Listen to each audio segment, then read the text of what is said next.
general nerdery time. Come on, grab your friends. We'll go on very long nerd rants. With Zach and Tyler and also Yui, the fun will never end. It's general nerdery time.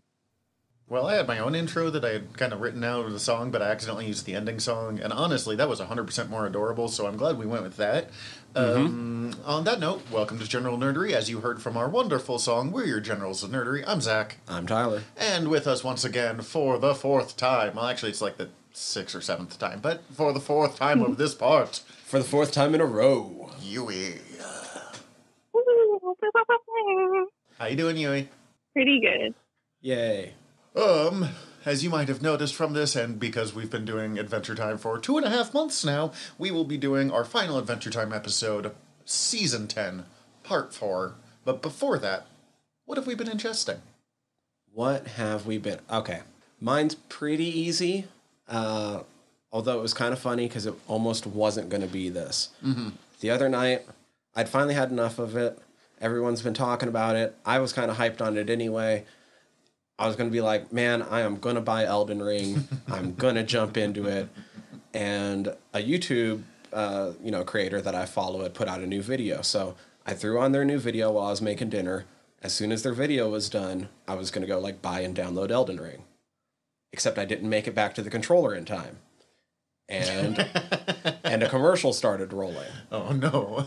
And it was for the new Assassin's Creed Valhalla DLC, and it was coming out March 10th. I was like, oh cool, I didn't think it was going to be out for another 2 months. March 10th. Looks like I know what I'm going to be doing instead of playing Elden Ring. So yes, I dropped another 30 hours into Assassin's Creed in the past 5 days. Good lord, man. 4 days. Good lord, man. I just realized it's only Pi Day, so okay, 4 days. I have ingested much pie. And so that's been mostly what I've been ingesting, I guess. And alongside that, because there was lots of bits of it where I didn't need to hear what the game was doing, I started in on Pete Holmes' podcast, You Made It Weird, with comedian Pete Holmes, and it's interesting. It's really good, deep interviews with, his celebrity friends and, comedian friends and TV stars and stuff. I'm not exactly sure what the intended point of the show is supposed to be, mm-hmm. and where it started, but because of where Pete is at currently in his life, it ends up talking a lot of spirituality and stuff, but not in ways that annoy me. So that's been kind of interesting. That's always fun. Yeah. I don't listen to many kind of A-list celebrity podcasts, but there are some really good ones out there. His one with what's his name? Roy Kent. Brett Goldstein is phenomenal. They have such good chemistry. I started by listening to Pete on Brett's podcast, Films to Be Buried With. And I was like, oh yeah, Pete's got a podcast, and I've loved whenever he's shown up on other people's podcasts. Maybe I should check his out. And I ended up listening to 8 or 10 episodes while I was playing. So I guess I like it. You like it enough that you let it keep going, which is sometimes all I need from a podcast. Mm-hmm. Oh, God, my big one that's not... I'm still reading goddamn Power Rangers. I'm almost through. Almost. I can see the end. There's a lot of Power Rangers to get through, though. Yeah, I considered watching the TV show, and I watched one clip, and I was like, you know what? Nope, I'm going to keep with the comic. I think I'm good. But, I started Our Flag Means Death. Oh, dope. I can't think of that actor's name. Reese Darby, along with Taika, who I think is mostly just executive producer, but he also plays Blackbeard, and he directed the first episode. Well, and it seems that past episode 3, he might be a bigger part of the acting. I have not yet seen him on the show. Okay. I haven't gotten to the point where Blackbeard shows up. But it definitely seems like that, especially because he's playing Blackbeard, and the gentleman pirate, who is that? Steed? Yeah, Steed Bonnet. Steed Bonnet. They're going to probably treat it much nicer, but he was straight up just kidnapped by Blackbeard for a while. Blackbeard showed up, stole his crew, and was like, well, come hang out with me, I guess. Which I'm actually really into. It's interesting. I somehow expected it to be, grittier. Not like, blood and gore and death necessarily, but like physically. Oh, yeah. Like dirtier. No, it's kind of like clean and like dainty, and then all the crew members are crass.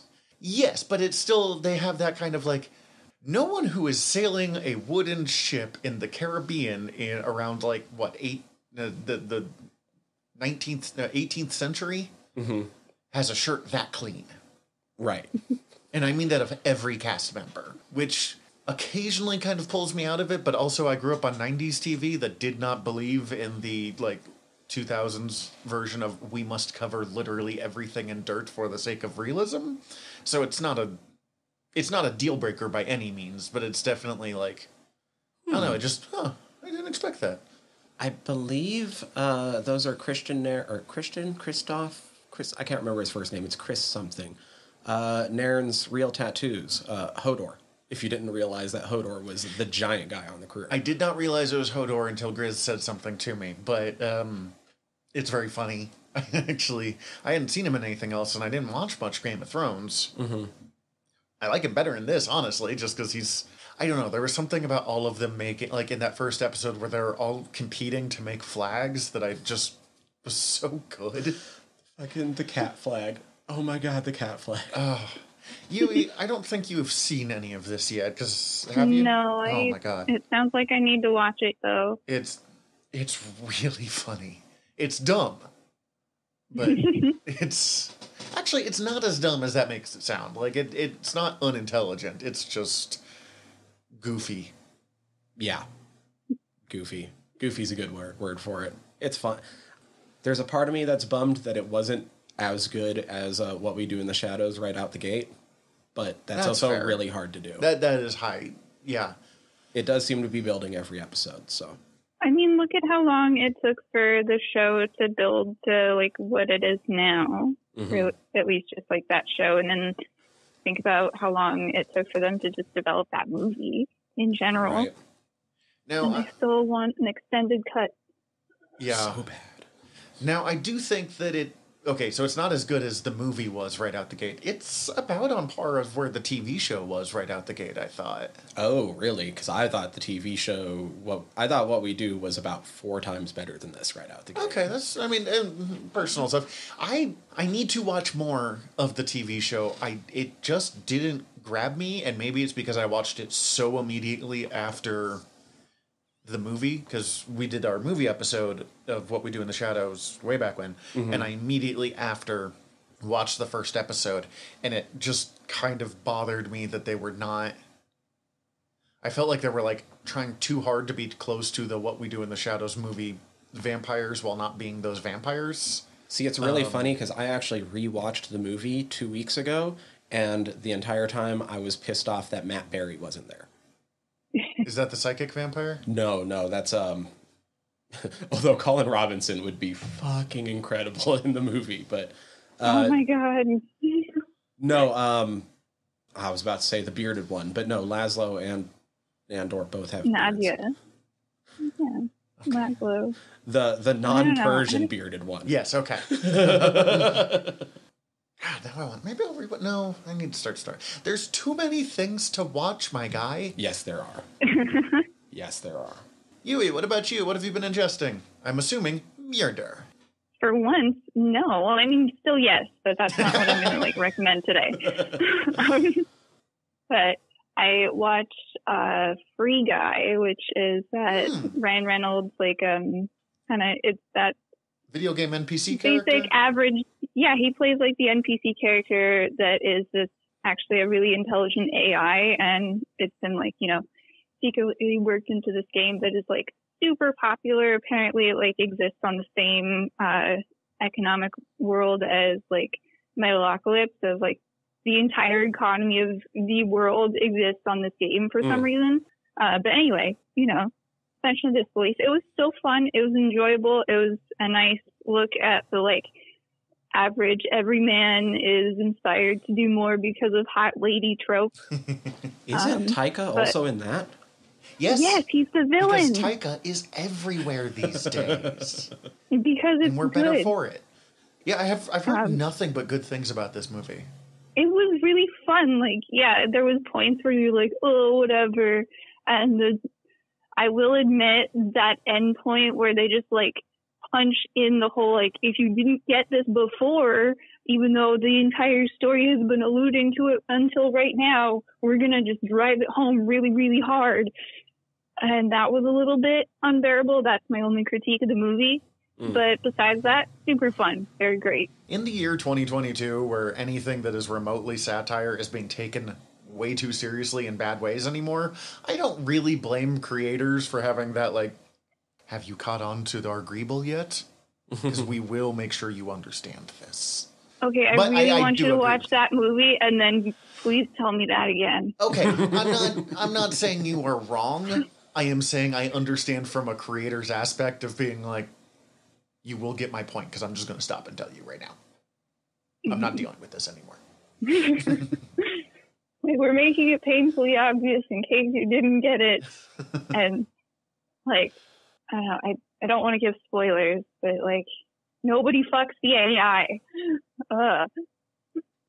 Okay. That's a really interesting statement out of context. Cool. I mean, after watching that one Joaquin Phoenix movie where he does, I don't know, it's a valid I never thing to did say actually about watch movies. that. What movie does Joaquin Phoenix fuck the AI? Her?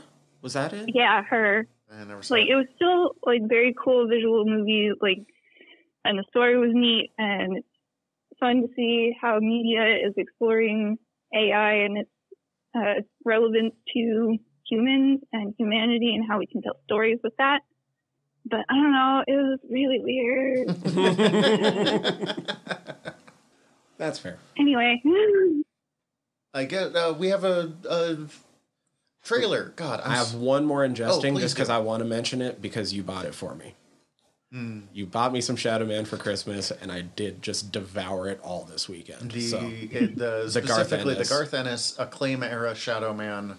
Which is my era Shadow Man. Which is why I bought it for you. And then bought a copy for myself, which I have not gotten to yet. But look, the Shadow Man stories are fine. They're good. I mean, it's Ennis. Yeah. He's everything he's good at, he's great at, and everything he's bad at, he's fucking terrible at.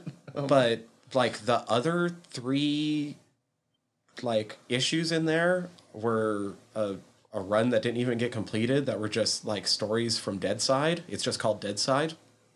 They Incredible. are bleak. Well, yeah. Oof, they are bleak.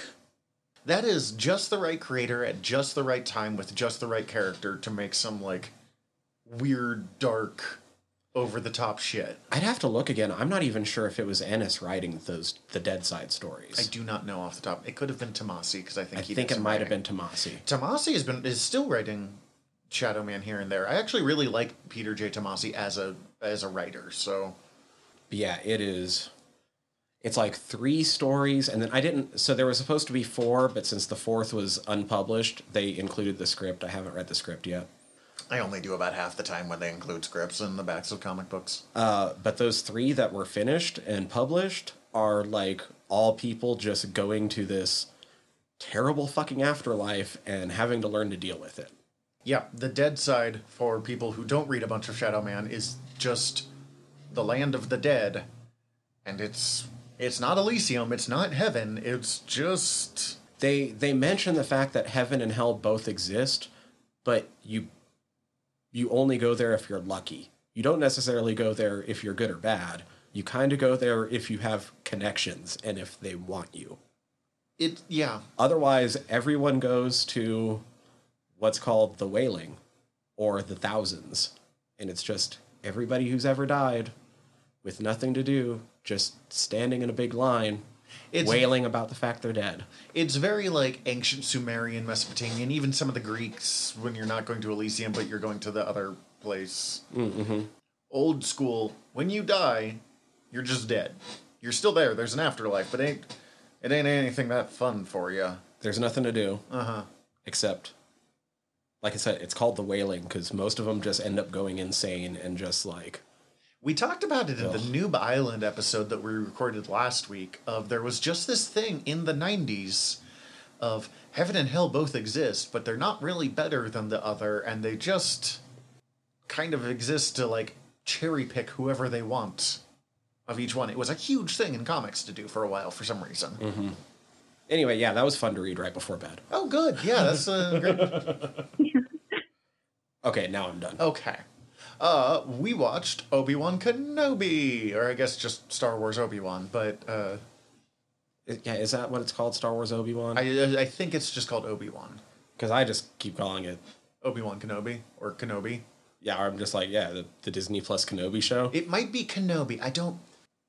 We're recording this the day after daylight savings time. I have not gotten a good night's sleep in a couple of days, so my brain is fried. So remembering things... Oh, it's such a good time to record a podcast for me. Remembering things might not be my strongest suit at this point. But either way, Ewan McGregor, Obi-Wan Kenobi, finally reusing Duel of Fates, which they haven't really used since episode 1, I don't think. Well, because John Williams is signed on to do the music for Kenobi. Did they just convince him with the giant money pit, or, like, because Ewan McGregor?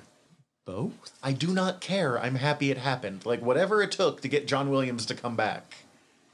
Both? I don't know. I know it's not Ludwig Göransson, though, who's been doing the others, so...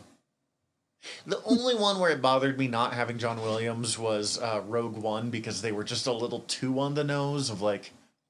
I just kept expecting it to burst into John Williams, and it shifted in a way that didn't quite work. Oh, shoot. Now, Rogue One I don't even think was Göransson. That might have been Michael Giacchino. It was good music. It just, I kept being like, where the fuck is my Star Wars tunes? I don't know. Like, this one, I still have yet to go through all of Clone Wars, so I still mostly am going off of my love of Kenobi from A New Hope. And our love of Ewan McGregor. Yeah. Well, honestly, Ewan McGregor was good as Obi-Wan Kenobi throughout all of the prequels. Yes. They weren't good movies, but he was good. So yeah, I'm excited to see him back. It's going to be interesting seeing the Inquisitors live action. I am so wildly uninterested in seeing the Inquisitors live action.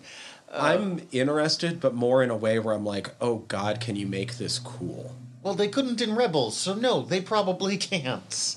Because I might hurl if I see somebody fucking helicopter across the screen. That's what I was going to bring it up. So the Grand Inquisitor from Season 1 of Rebels, who we do see, although not played by, what's his name? Jason Isaacs, who it should have been. Yes, Jason Isaacs voiced him in Rebels, and he looks enough like him that they should have just done it. It would have been absolutely incredible. Back up the fucking trailer full of cash. You got it, Disney. And I'm not knocking, and I don't know why they didn't do it, and I'm not knocking the actor who's taken on the role. I haven't seen anything other than his face, so he might be great. We'll find out. But after that, they bring in 2 new ones, one voiced by Sarah Michelle Gellar and one other voiced by somebody, not important, who played like second sister and fourth brother or something like that, because all of them have numbered titles. And they are the Team Rocket of Star Wars. But not like fun Giovanni Team Rocket of Star Wars, and they don't have a talking Pokemon, so they're just bad at their jobs. Oh boy.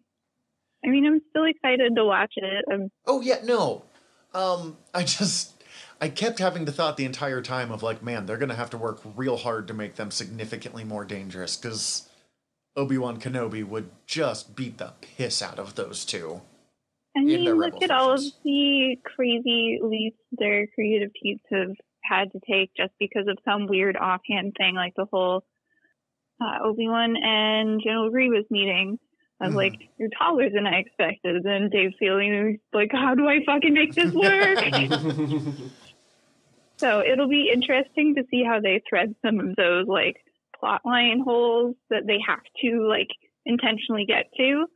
Like, I know some people will probably complain. It's like, oh, it's not as good as whatever we imagined. Yeah, it's not as good as my brain told me it was going to be, when it literally is impossible, because the thing your brain told you was going to be doesn't exist, so the flaws can't be seen. Mm-hmm. He did look a little more like not Ian McKellen. Who played Obi-Wan in the original? Alec Guinness. Alec Guinness. Jeez, Alec Guinness. How did I not have that one? I've known that name since I was 7. But Alec Guinness, Ewan looks more like Alec Guinness than I expected, but there's still, based off how old Luke is in that, he's going to age a lot in the next, 5 to 10 years of this show. Probably going to have to put up with a lot of bullshit. Yeah, in that little clip that we saw of Luke, we get to see him nail the whip. Now I want to see the nay-nay. Yeah, I'm pretty sure he was pod racing in his brain, not doing the whip and the nay-nay, but I'm pretty sure you could convince Mark Hamill to try at least. Yeah, probably. It's probably pretty easy to get Mark Hamill to do most things if you think it would be vaguely entertaining. Right. Other than gifting him lightsabers, he does not accept them. He finally accepted one, because I saw a thing, because people will be like, we're giving him this gift, and he's like, please stop giving me things. I have so many things. But some professional lightsaber company made a lightsaber, but then put in the Joker laugh, and Joker colored it, so it was like his two big roles, and the only version of the Joker that doesn't make me internally angry a little bit. So, that was fun. The hard part about trailers like these is it does a really good job of making me interested without telling me too much of the plot. But that kind of makes it hard to talk about sometimes because we have no idea of what the plot is other than Inquisitors are trying to track down Obi-Wan. And I know that they released that the delay was rewriting the script because the original version was too bleak. Oh, I heard it was too close to Mandalorian because he was finding a...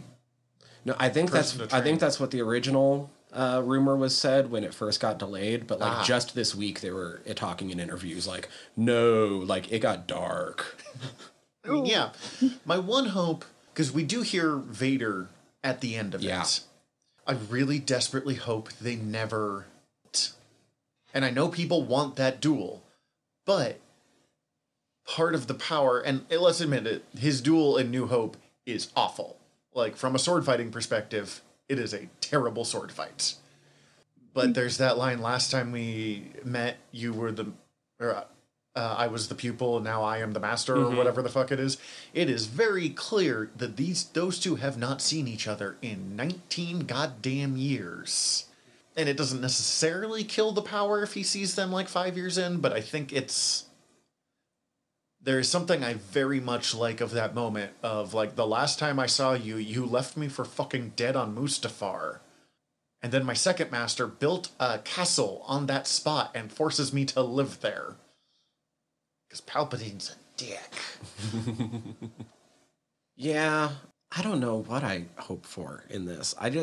Here's what I hope for. I hope for them giving us a scene to show us why the fucking spinning lightsabers are dumb. No, they're just dumb. They're just... I can accept the spinning thing as long as they don't do the helicopter fly thing. It was the point that I was just like, nope, I'm done. But I'm not, because Rebels kicks all sorts of ass. But I think, give us a scene that shows us why not everyone has those.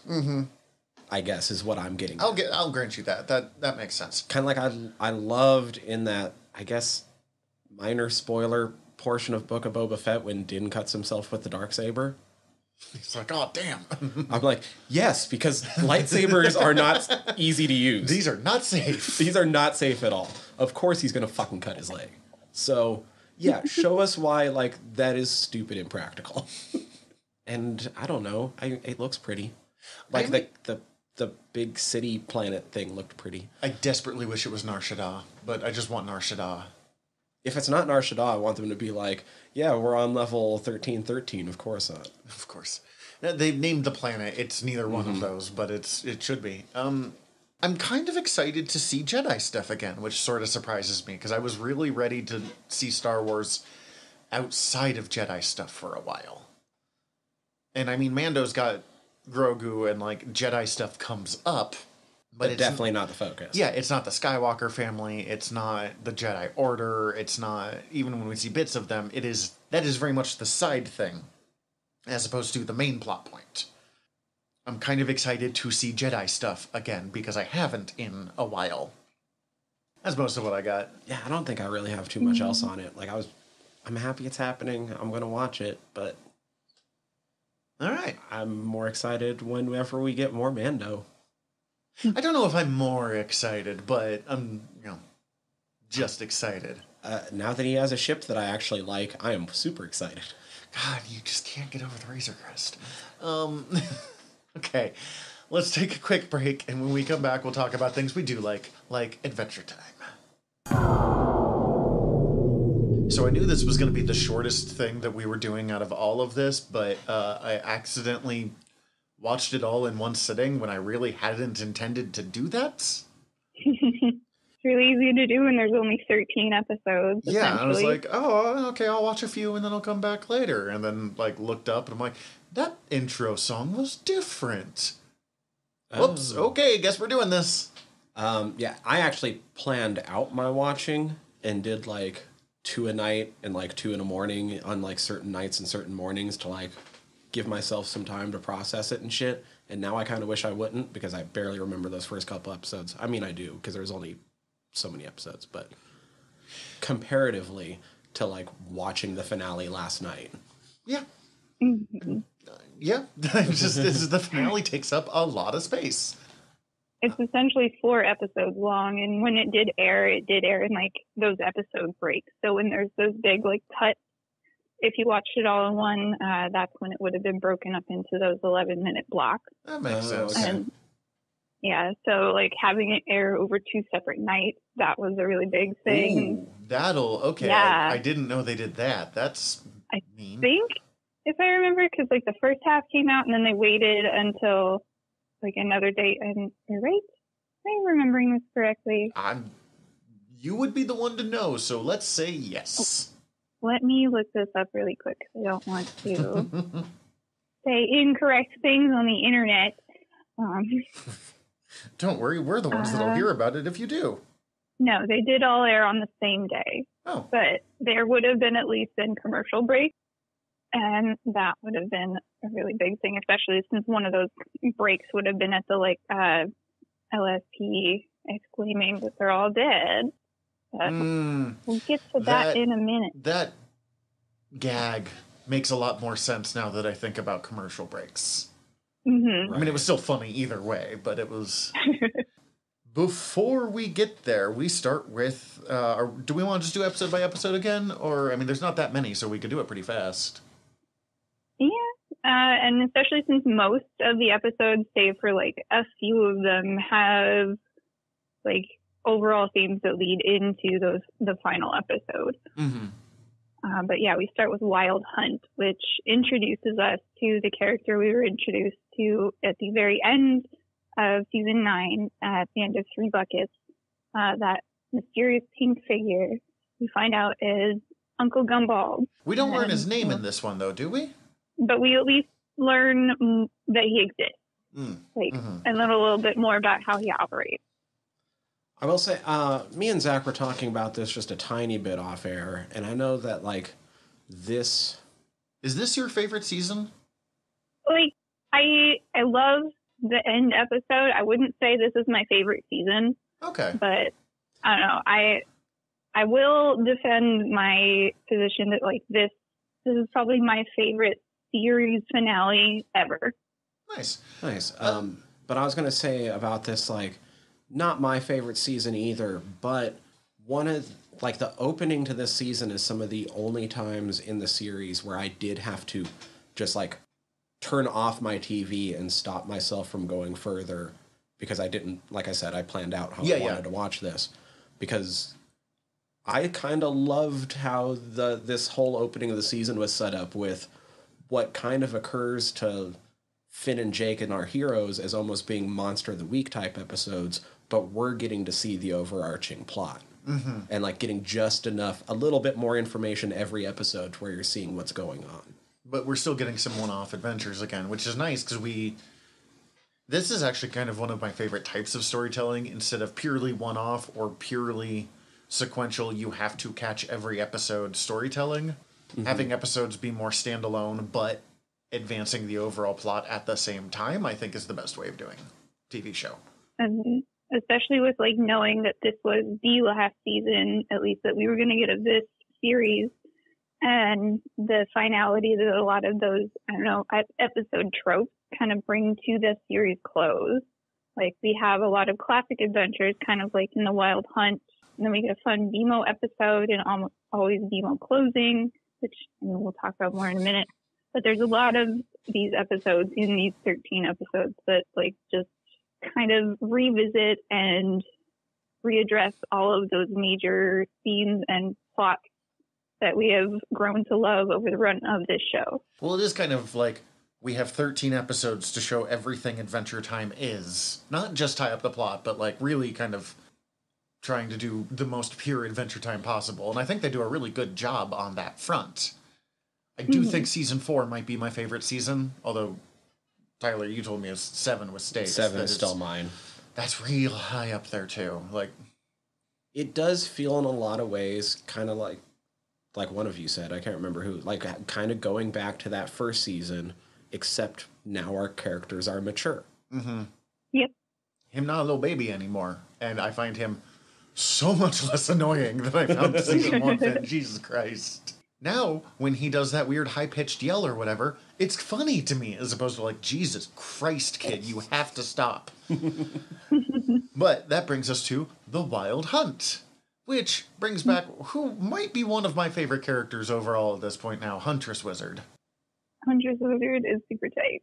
And as I was telling you, Yui, I was like, man, Huntress Wizard is my favorite of the quote-unquote Finn girls. And then I literally looked over at my wife, and I went, right, yep, that's why. That's turns out I like the mysterious archer girl that wants to live out in the wilderness. Who knew? What? I love Huntress Wizard since I guess not since she first showed up, because I realized she's in later a lot of that background stuff. she's at background a lot earlier than I realized. But yeah, she's been around for a while. With how often she shows up this season, she's not a big part in any of the episodes other than this one, but she shows up in a number of the episodes this season, and it kind of made me wish that they would have given her like a proper arc like some of the other characters got. Or like a proper, at least like really, really in-depth episode, rather than one where or a couple where she is very much splitting her growth with Finn's. Mm-hmm. That's fair. No, I do wish they'd introduced Huntress Wizard as like a more regular character a few seasons earlier, but I don't know.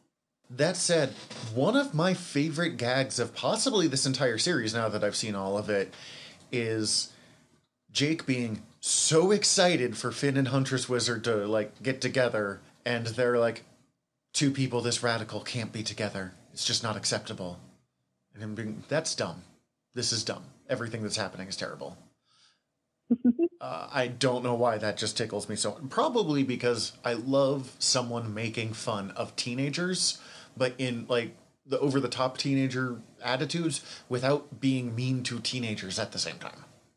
She's voiced by the Huntress Wizard, I was going to say, the other cool thing is every time she's shown up, she has 3 different voice actors over the course of the series, and they're all awesome. Okay, the only one I know is like the last one, and that's the terrible daughter from Parks and Rec. Right. Yeah, Jenny Slate voices her from Flute Spell On. But before that was, when she shows up in Reign of the Gunters, it's Maria Bamford. I don't know who that is. Comedian. Oh, she's great. Awesome. I would probably recognize, like, if I heard her making jokes. And any time, basically, that she speaks before that, it's Olivia Olson, who's Marceline. Oh, okay. Yeah, that tracks. I mean, especially early on, they were, if they didn't have, like, you know, a special guest actor, they would just recycle their own actors. Like, Jeremy Shada voices a lot of background characters. You can easily recognize any of the background characters that, like, John DiMaggio voices. Johnny D's got, like, 15 voices, but they're like, all very much Johnny D. Mm-hmm. Yeah, and, like, even the ones that, like, Tom Kenny does, like, it's like, oh, yeah, that's him. Like, you can even kind of hear SpongeBob just a little bit sometimes. Like, not fully, probably just for legal reasons, but, like, it's there. Yeah. It is one of those things that I like about voice actors that makes it fun to be like, hey, I know that one. Mm-hmm. I know that voice. That's what makes them recognizable and iconic. I do enjoy here. We've seen Finn, like, you know, I gotta be good, I gotta help people, but this is the strongest we've ever seen him be in the, like, maybe I shouldn't hurt anybody I mean, this is the first time that Finn has really stopped actively repressing everything that happens to him, and he's been working to empty that vault, and we've seen him go through the motions to do that, and all of the dream metaphors and how that's happened. And so he's actively confronting that trauma of killing off this other version of him, literally. Oh God, yeah, and that is real messed up. Outside of the metaphorical implications that they're trying to get to us, Finn just murdered his own self accidentally, when he was trying to be diplomatic, and he's afraid to make any sort of decision because he feels like everything could be wrong because look how badly it went when he was trying to do good. Mm-hmm. And it turns out you can't be the same person after you kill yourself. Mm-hmm. Who'd have thunk it? Well, it's also interesting because he does basically end up doing the same thing he always would have done. But now he is self-introspective about it. He's thinking about it. He's making the choices for very specific reasons to actually help people rather than just this is what you do as an adventure. You go fucking kill things. This is a very different Finn than the Finn who, and I still actually really loved that he did this, after his breakup, go play on the adventure train for 4 weeks. Dungeon Train, that's what it was. Dungeon Train was awesome. No, it wasn't. Yes, it was. I want to go on the fucking Dungeon Train. Totally spend time on the Dungeon Train. Just because I love farming. I can farm all the fucking loot. Yeah, you are the person that spends 80 hours on a video game. Bro, I am going to 100% Dawn of Ragnarok. I have already cleared 2/3 of the map, so... I really wish you owned a Switch so you could play Breath of the Wild. That is a game built for this kind of behavior. It will come one of these days, my dude. But on this one, honestly, the Grumbo is forgettable to the point that I cannot tell you what he looks like. But, I mean... He was a banana sloth. Yes, okay. That's right. Also, I love the in-joke of, how the Grumbo actually had a different name, but Gumball was actually, the Grumbo is better, so yeah. Here we go. That's better. I'm going to go with that, yeah. Grumbo is fine. Now that you reminded me, I'm like, oh, yeah, that was a really good... That was a good design. But Grumbo is utterly unimportant to this plot beyond they needed a threat that Finn was going to have trouble with. Yep. And, I can see how they wanted to, introduce that, we could see an entire season of, Monster of the Week, but, we got places to go, shit to get to, things to conclude. So we're not going to do that. And that's why we get to, go directly from the Wild Hunt to always BMO closing. And as far as, BMO-centric episodes go, it's good, but I don't know. I like others a lot better. It's my least favorite of them, and it's at least partially my growing disgust with the always be closing mentality and the I have to make a sale, capitalism, yay. It's also one of my least favorite BMO episodes, but it has one of my favorite single jokes from a BMO episode, which is BMO selling the fucking mallets to bust ceramics. That's pretty good. That had me roll. I was just like, oh, of course. Now that you have these fucking baby teeth attacking. It's just by the way, how about you buy these? I have a solution. I don't know. Him having Finn's teeth was pretty good. And then being you did what? What? Why do you have Finn's teeth? And I love that because it introduces the fact that, besides that we've seen BMO collecting weird things and doing weird things constantly, it just sets us up for what we get to see in the end, but we have a few more things to talk about before we get there. But it's a nice little thing that they, directly allude to pretty recently, that this entire show is built off of just in references from itself to get us to where we are right now. And a lot of, even though I keep mentioning it, this whole season just brings back all of those threads and just ties them up really nicely. I have one critique of this episode, and it's not an important critique, so I should say that while going in. Mm-hmm.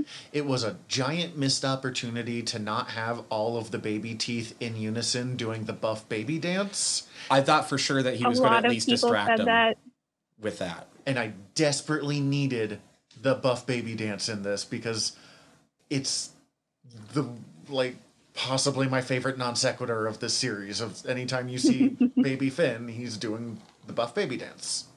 I know that was like one of the biggest criticisms of that, like just including baby Finn without also including the song. Like, what the fuck?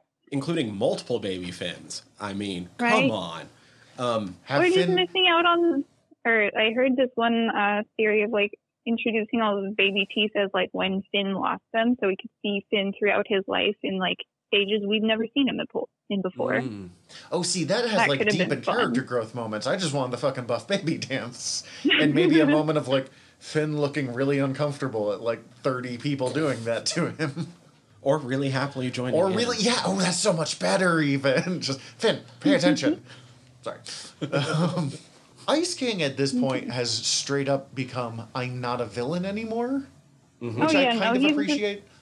I love that they reference, like, Zemo and Ice King hanging out back in All the Little People episode, like the one where Finn plays The Sims essentially, and they have that one joke of like, oh, look who's hanging out, Finn or Zemo and the Ice King, who would have guessed? And then they actually have that in the show, and they just become buddies.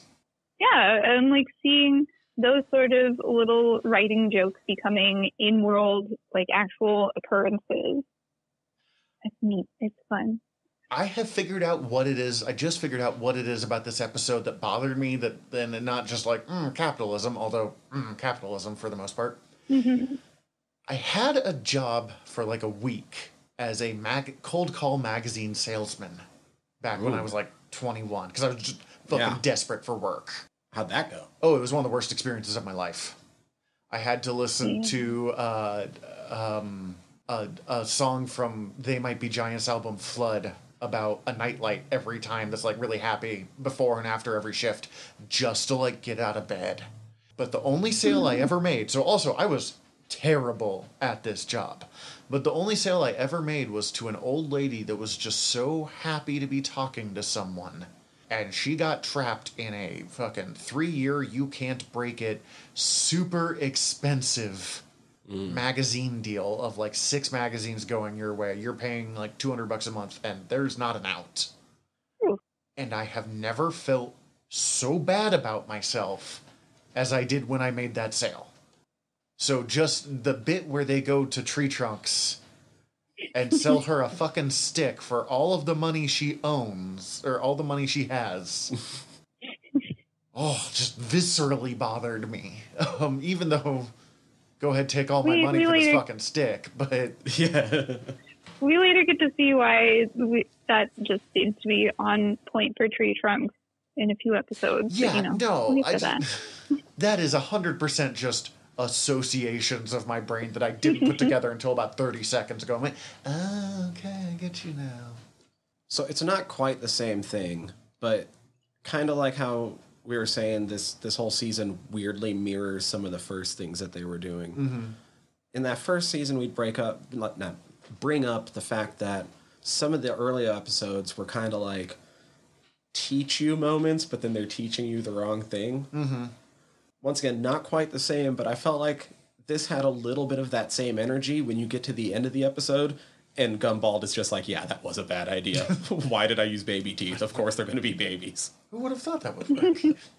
Well, it does have a very mocking old school cartoons where it's like, why did you possibly think that was going to work, Cobra Commander? Like, and then like mostly like it seems like the larger point of that episode was mostly just to get them in possession of that goblet that we'll see after Son of Rat Bear. That's fair.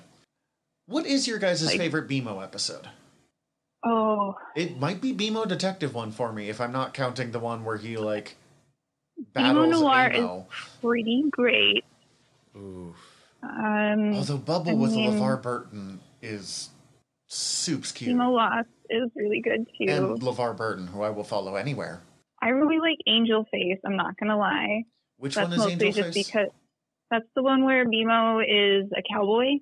Oh. And he, BMO can make special sentient sandwiches for Jake to turn into a horse. This might this might be the worst BMO episode. And that's not a bad thing, because it's not a bad episode still, but... Like, as far as BMO episodes go, yeah, it could have been better.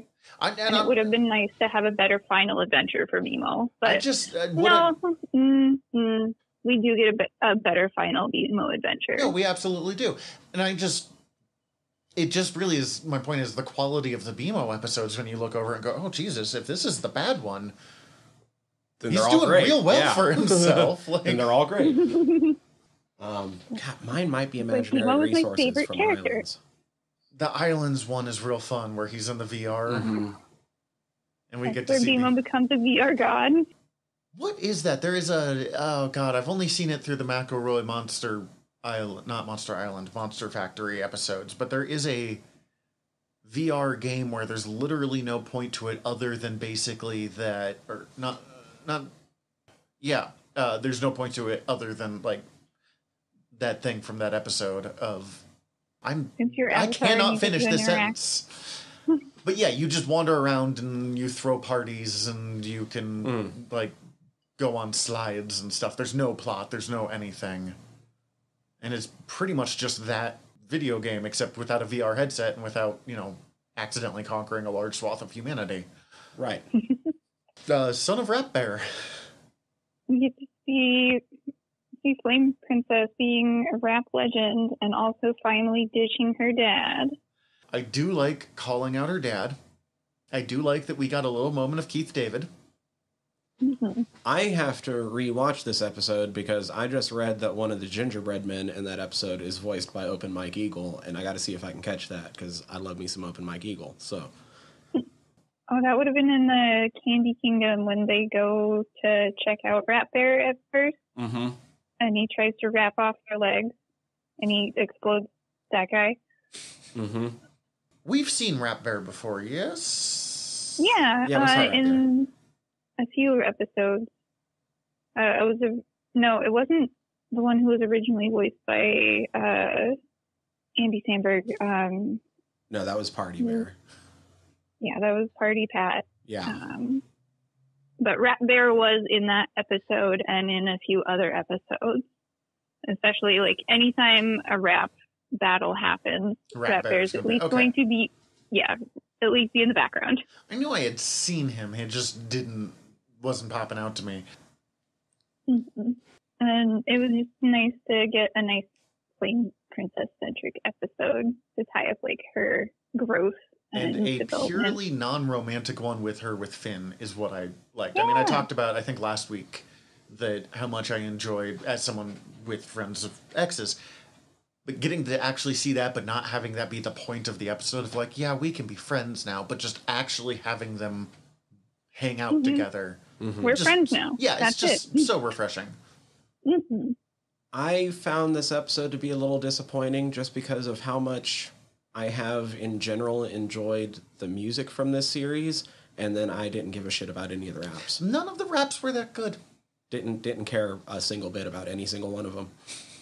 I mean, especially since this is one of the few episodes that isn't leading into the end plot right now. Mm-hmm. Like, it's easy to forget about this episode, and it's easy to, like, not remember it. And to be fair, I don't remember much of it either. Mostly just because I'm thinking about other bigger plot lines. But it's a nice closing up of those smaller plot lines that Adventure Time is very famous for. Like, there's a nice synthesis to other things that maybe don't have to deal with the biggest thing right now. And it's nice to remember that and see a show do that. I did like that the previous time we saw Flame King, we had Flame Princess have that, like, okay, I'm going to give him that place to grow. I'm going to let him, like, yeah, he was a shitty dad, but he didn't have to be he doesn't have to be in prison. Like, he can have a better life than just living in this jar. But then we have this one where she, tells him off and gets him out of life. And I thought that I kind of like that this show allows for an in-between of just because you don't belong in a glass jar trapped for the rest of your life does not mean that you deserve to have me in your life and have me forgive you for your being a garbage person. Mm-hmm. Like I said, I love this show for its garbage parent representation. Like, I don't know, just the entire spectrum of it, because that includes both like the severely negatives that we see in like Martin and Flame King, but also the very positive. And I would argue that includes like the dog parents, the dog parents Margaret are bad and at their jobs. Yeah, like even though Finn and Jake think of Joshua and Margaret as like the gods of like parents, they were always good, wonderful in their eyes. We've seen that like no, they weren't, especially when it Really comes to like Jermaine. No, like they've made mistakes, even if like some of their children think that they were very loving, very caring. Like that doesn't mean that they were. Right. And we see that some of their children actually didn't experience, like to the extent that Finn and Jake do, that same experience of those parents. Mm-hmm. So yeah, it's neat for that reason, I think. I do like, and this is also going to go with Finn's mom, of showing them making mistakes and showing them, you know, doing bad things, but still having them very much love their children, and in bizarre ways they are trying. Mm-hmm.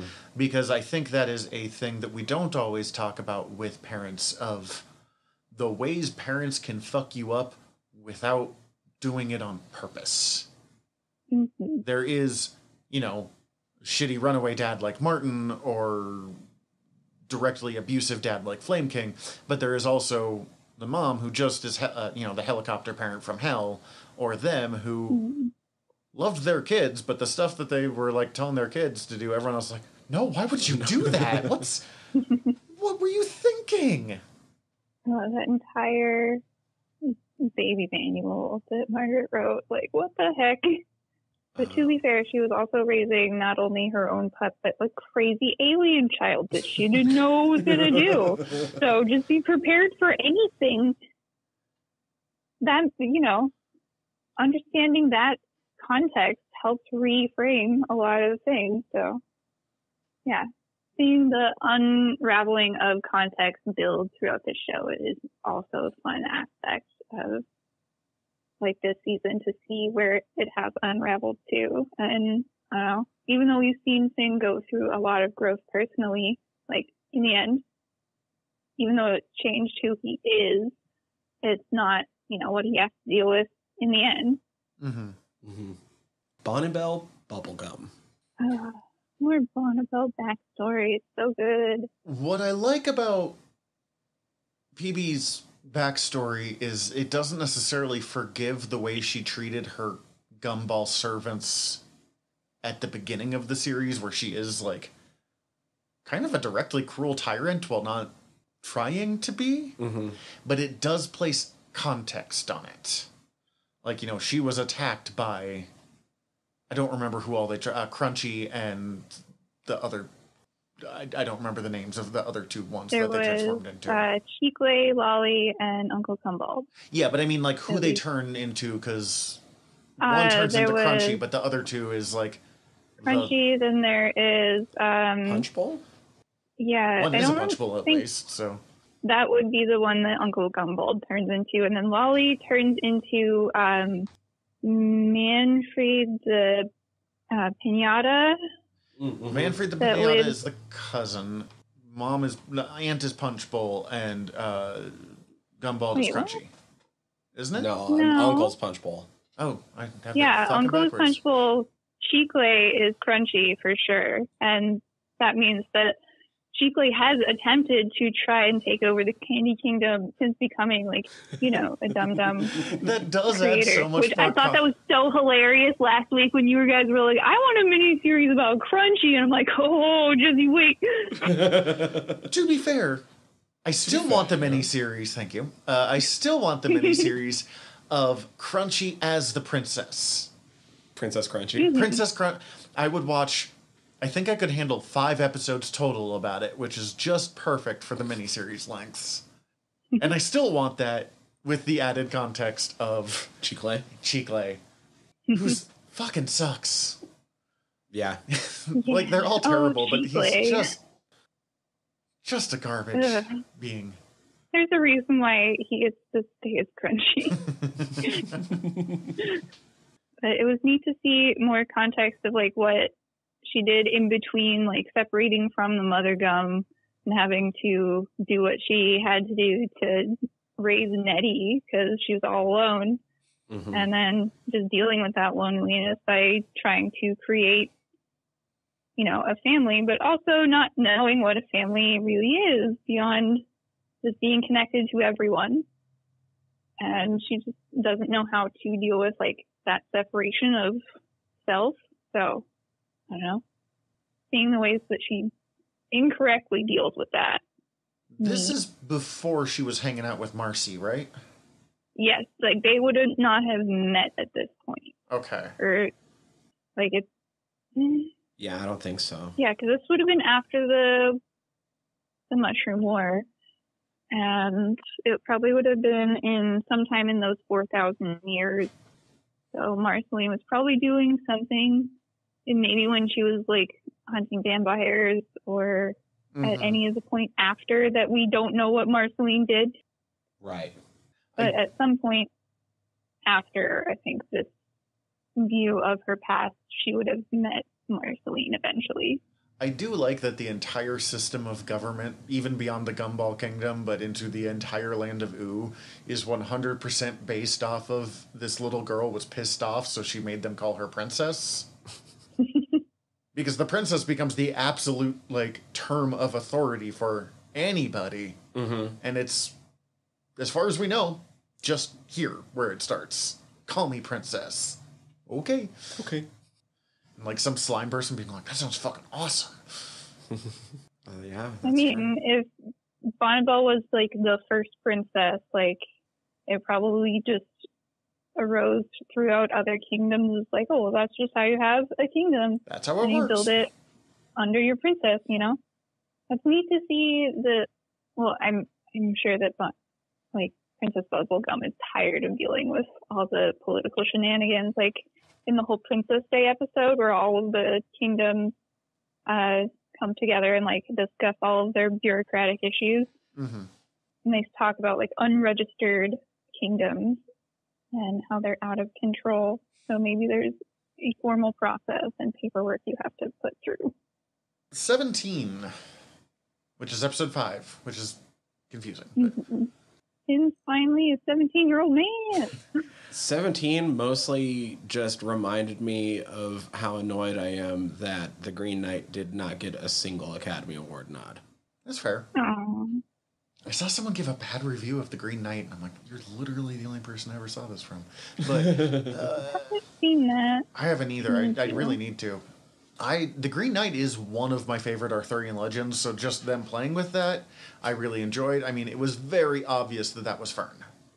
Mm-hmm. There was never any, they're like, big Fern reveal. It was good for Finn to have that moment, but I don't know. Part of me would have liked it if it could have been more of a surprise. Yeah, it might have been nicer had it not been like, okay, even though the voice is different, like, it's pretty obvious. What up, Fern? I did have a moment where he's like, am I an axe guy? I'm like, well, historically, you probably should have been, because axes win almost every fight versus a sword. Swords are just cool, which I understand, Finn. Swords are cool. Mm-hmm. I've been watching fucking Forge and Fire again, so clearly I'm on Team Swords, but battle axe is fucking sweet. I thought this was a fun episode, but I think kind of like you, I was just like, oh, sweet, it's Green Knight. They're playing with Green Knight. That alone makes me happy. I know what's going to happen now. Yeah. I feel like it was mostly just to, like, re-humble Finn. Mm-hmm. And now, like, hey, remember, you still have other issues and you can't always win. And I know a lot of people were like, why didn't Gumball just, like, try and kill Finn right there or whatever, but I know they have to like continue the plot, whatever.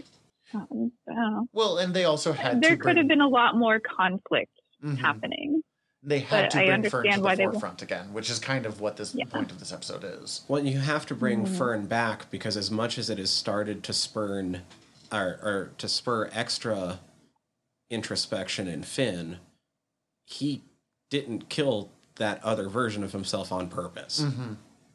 Mm-hmm. Like, and it means more if he deals with that part of himself better. Yeah. And, like, deliberately, rather than, uh-oh. It's kind of that that accidental exposure to trauma versus dealing with the trauma. And that trauma's got to resurface before you can. Well, and it's a little bit like what happened with Marcy and Stakes. Mm-hmm. She doesn't get rid of her vampire powers. By the end, she has all of her vampire powers back. But now it's after this extra journey where she's reaccepted these parts of herself. I know it's bad, but God, the leaf sword is like one of my favorite things in this show. Just as a concept, it's so cool. The leaf blade. blade. Grass sword is thank you. So grass cool. blade. Whatever. Yeah, grass blade. Because it's funny. I just love how it's introduced. It's like, that's not how you're supposed to react to an eternal curse. But yeah, my criticism of that one is just it could have been a lot more action-packed. There could have been a lot more conflict between the two opposing forces.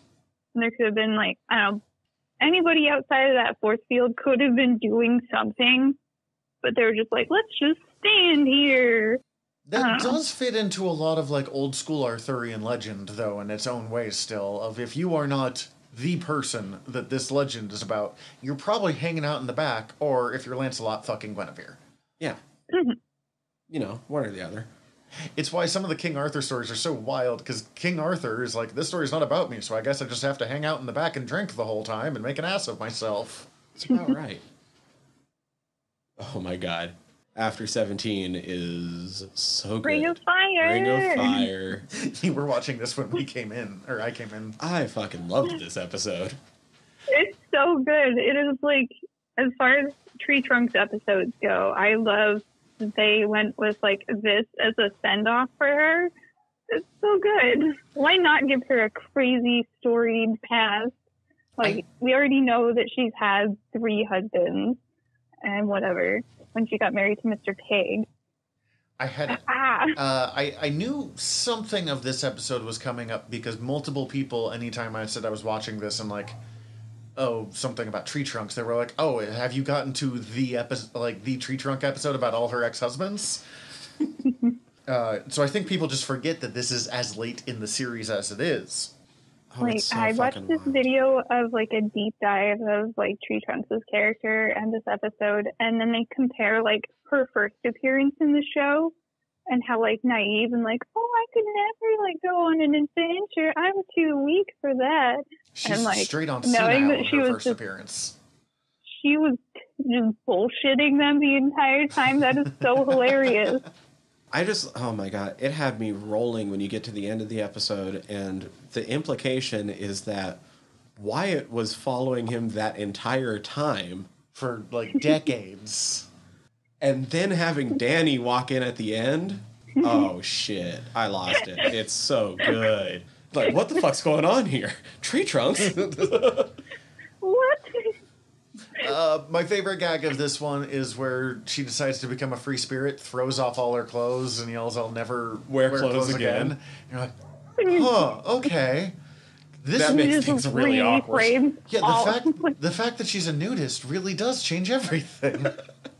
Like, that's why I love this show so much, is just because, like, you can go back and rewatch the show now with all of this context that you'll get to see, like, and that you know about, and then catch on to it way earlier. You get to, like, find more bits that you never knew about before, which, in reference to Ring of Fire, Mr. Fadudi is apparently, this is, like, in the show, this is one of his first appearances, but in terms of, like, also including, like, any, like, character artwork and promotional material from, like, any of the storyboard artists and things like that, this is not his first appearance.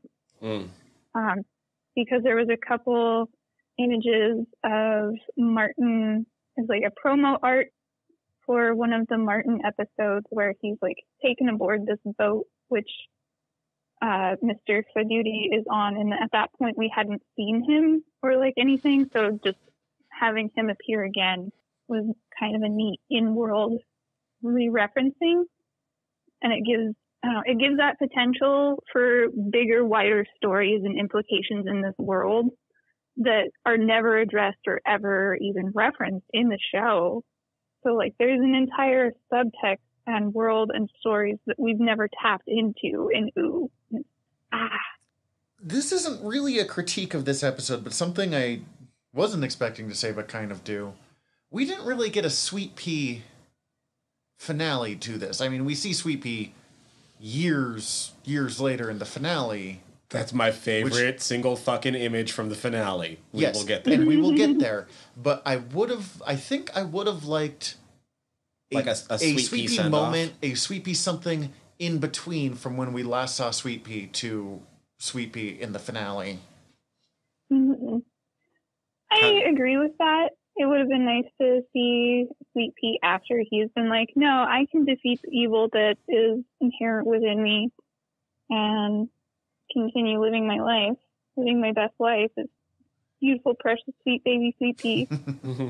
Oh, on this episode, I do like that it seems to take direct pot shots at the, like, Lifetime original movie format of powerful woman meets, like, sad average dude and gives up her life for him, and then everything is better and they're in love now in a small town. Mm-hmm. By having her be like, this actually sucks. Yeah, Wyatt, you're terrible. Also, You've drained my joie de vivre. Did any of you notice that apparently Tree Trunks has a fake eye? Yeah. I apparently missed that. Like, this.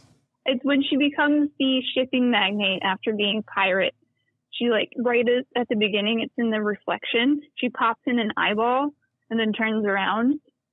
I definitely did not catch that. What I the caught hell? that. It was wild. Like, Tree Trunks is so wild. What the fuck? I don't think Tree Trunks is my favorite character. I do appreciate that I like her more at the end of every single episode that she's in. Mm-hmm. Oh, I think she might have popped out her eye to be a pirate. Oh, God. I mean, that's a very Tree Trunks move and a very adventure And the time fact that we never get to learn why she lost the eye. Like, that was not important information. She had an eye patch on as a pirate, didn't she? Yeah. Mm-hmm. Yeah. God, that'd be a very Tree Trunks thing to be like, I'm a pirate, guess it's time to go. Click. I mean, when Tree Trunks does something, she goes full in. Like, when she became a ghost investigator, or like when she was rallying several militia forces. I don't know. Or when she had alien babies. Life of Tree Trunks is amazing. Mr. Pig is kind of pathetic, but that's okay. What? At least they're happy together. Yeah, he's not pathetic like the Walrus Man was. Oh yeah, Wyatt's terrible. Yeah, Wyatt's so bad. Transferring from one terrible dude to another, but getting us that sweet, sweet peppermint butler, we have Marcy and Hunson. Oh man, watching them create the demon sword, which I just like noticed that kind of referencing Endgame Sweet Pea. He has that sword. Yeah, he has the Nightblade. That was part of what made me happy about it. The Nightblade is, I mean, it's probably my third favorite sword, but it is a super cool fucking sword. Yeah, it's my first favorite. It's your favorite? Guess who can't turn down an occult sword? Really? I think for me it goes Grassblade, Fin Sword, Nightblade. But Nightblade's so cool. Okay, I don't even know anymore. And it's even cooler that it was basically made by Pet Butt. One of my favorite characters. Pet Butt's definitely grown on me. And I think really the moment where I went, okay, I get why you like Pet Butt so much, is when he's desperately trying to get the Vampire King's autograph. And he's just screaming in his mind, and then like they have this psychic conversation. He's just like freaking out. I love it. Oh man. Here we get more shitty dad situation. Mm-hmm. We get the kind of tying up of the Marceline and Hunson story, and seeing her like come to peace with like, yeah, my dad sucks, but I can see that he is actually trying, kind of going back to like what you were saying, that yeah, he's done a lot of really, really shitty things in the past, like that flashback sequence of right after Marceline has built her shelter after Simon has left her, and like, yeah, that's great. I think I've done well. And then fucking Hudson comes in and just fucks shit up and like leaves the axe and is like, cool. Now he is. I'm so glad that another father figure has come into my life and fucked shit up again. Woo! Now he is a little more directly terrible than what I was talking about. But he is, it is the full scale of ways parents can fuck you up. From, like, I hate you to accidental terribleness to whatever the hell Hudson is. Him being so oblivious and self-centered that he doesn't realize all of the chaos he constantly causes around him, even when he's directly causing chaos. Because he's also the king of the Nightosphere. I do love that the king of the Nightosphere looks like a middle management guy. Mm-hmm. I appreciate that as well. I loved the. That makes me wonder. I loved the exchange. Is Marcy still half vampire? Well, yes, but no. Then yes again. Probably the fastest way to explain stakes in a go. I love how they handle that series of jokes, like asking all of the questions and then gives all of the answers in sequence. Yeah. Maybe? Yeah, maybe? We do get more Marceline singing, which is a treat every single time that we get it. Mm-hmm. I was also mad that she was not allowed to finish her song. Look, I'm just kind of like, this was a really good episode. I actually had a really weird experience with this episode because I was not liking it halfway through. And then I realized I was hangry and I restarted it after I ate some. Why am I a bitch about... Oh, man, I do that all the time. And so I was like, oh, okay, no, this is a good episode. But I was just looking at some of the fucking trivia on this episode, and it's kind of blowing me away. Yeah? This is the first time Hudson's appeared since season 4. Mm-hmm. Yeah, since he tricked her into taking over the Nightosphere. It seems wild that it was that long ago, and he was that fresh in my memory still. Well, we've watched it on a very compressed timeline. I'm just imagine how... But so many other things have faded. That's very true. Like the fucking Grumble had faded into... Mm-hmm. No idea what he looked like. But as soon as Hudson had popped up, I was like, fucking Hudson Abadir, this motherfucker. This asshole again. But also, like, in this trivia set, man, just the fucking continuity of this show. Fucking vampires can't hurt ghosts, stupid. Marcy explained that back in, like, season 2. That it's a rock, paper, scissors sort of thing. What is it? It's vampires can't hurt ghosts. Ghosts can't hurt... Is it just people? I don't remember. And then people can't hurt... I'd have to rewatch that episode. It's been so long. Mostly, I just want more I would just take a Marceline solo series, to be 100% honest with you, as much as I love Finn and Jake. I know one of the Distant Lands episodes is just Marceline and Princess Bubblegum centric. That should be fun. So, sweet. That's dope. I'm looking forward to watching those. I haven't decided if I'm going to wait till we get to those episodes someday, or if I'm just going to watch it and experience Adventure Zone just, like, without requirement for the first time. Without requirement. Like, to be quite honest, I have not watched any of those episodes. Which only surprises me because they opened with a BMO episode, but... I know. Like, I don't know. Like, I feel really conflicted on them, like, continuing the story. I know a lot of people have really enjoyed them, but I felt like this was a really great close to this series. And even though I know I'll probably watch them eventually, I don't know. I haven't watched any of them. I will say that. But I know they exist. Yeah, I super get what you mean of, like, this was so perfect. Even if the sequel's good, God, I just don't want to quite lose that moment. Right? But anyway, back to the show, because we go from one set of, like, weird parent interactions to another. The first investigation. Jesus. I had just, like, the day before listened to a haunted house podcast episode about the Borley Rectory is what it was, which is major poltergeist activity in Britain. Mm-hmm. So this was very timely to watch the poltergeist episode here. I do like that they're still calling into, like, oh, even final episode. We have, like, 6 episodes left, but let's do a random completely different genre for a little while still advancing parts of the plots. Mm-hmm. Because I know, like, in the end, it sets up for, like, the next 3 episodes. Like, the end of the first investigation leads into Bananas, which directly leads into Temple of Mars and Jake the Star Child. So we can those two are kind of concurrent. Yeah. Yeah. We can kind of talk about all of those episodes in a block, since they all sort of blend together, at least story-wise. Which works because it's like its own mini series about, like, you know, the events that occur for Jake and for Finn, but without being its own mini series. Which kind of works because I don't actually have too much to say about this episode because we've already talked about the parents, which is the only thing that really stuck out to me. So I normally don't like ghosts. Mm-hmm. I've talked about this on a different podcast with you before. This style of ghost is one of the ones that I can kind of dig on. I like the idea of ghosts as time slips. Oh, there's a great Doctor Who episode about it. And actually, like, just like a month ago, I finally watched the horror movie Lake Mungo for the first time. I guess it was a month and a half now. And that kind of plays with that same idea. There's some of the...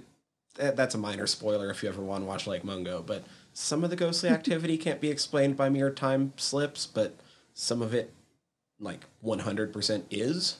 And so I was already kind of keyed up for it, too. And so when that started happening, I was like, oh, shit, yeah, Mungo me. It's time for some ghost time. I like that they were talking to their parents before they became parents. So, like, not only did Jake or Joshua and Margaret not understand what was occurring and just like, oh, it's ghosts. Oh.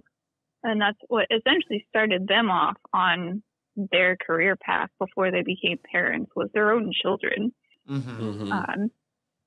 So how's that for a time paradox? Well, and it kind of gets to change the game of, like, seeing the ghost of my parents, but not having that, like, oh, my little baby, because, one, she doesn't actually ever see him, because it's just weird time travel stuff, and it doesn't have, like...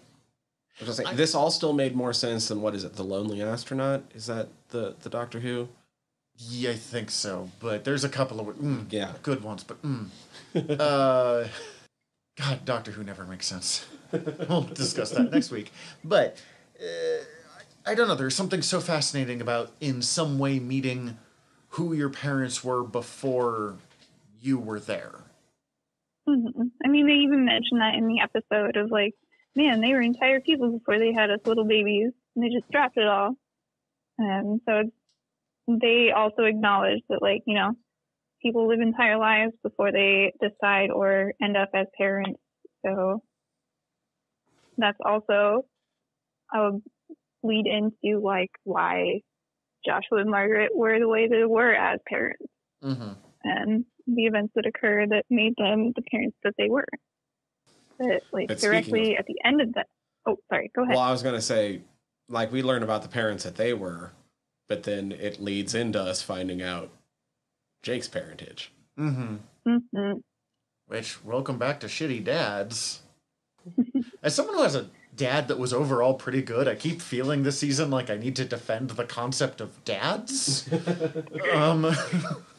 I swear, not all dads are terrible. Oh, yeah. Oh, and, you know, my dad fucked me up in his own ways just the way that every other dad does, by the nature of dads, but...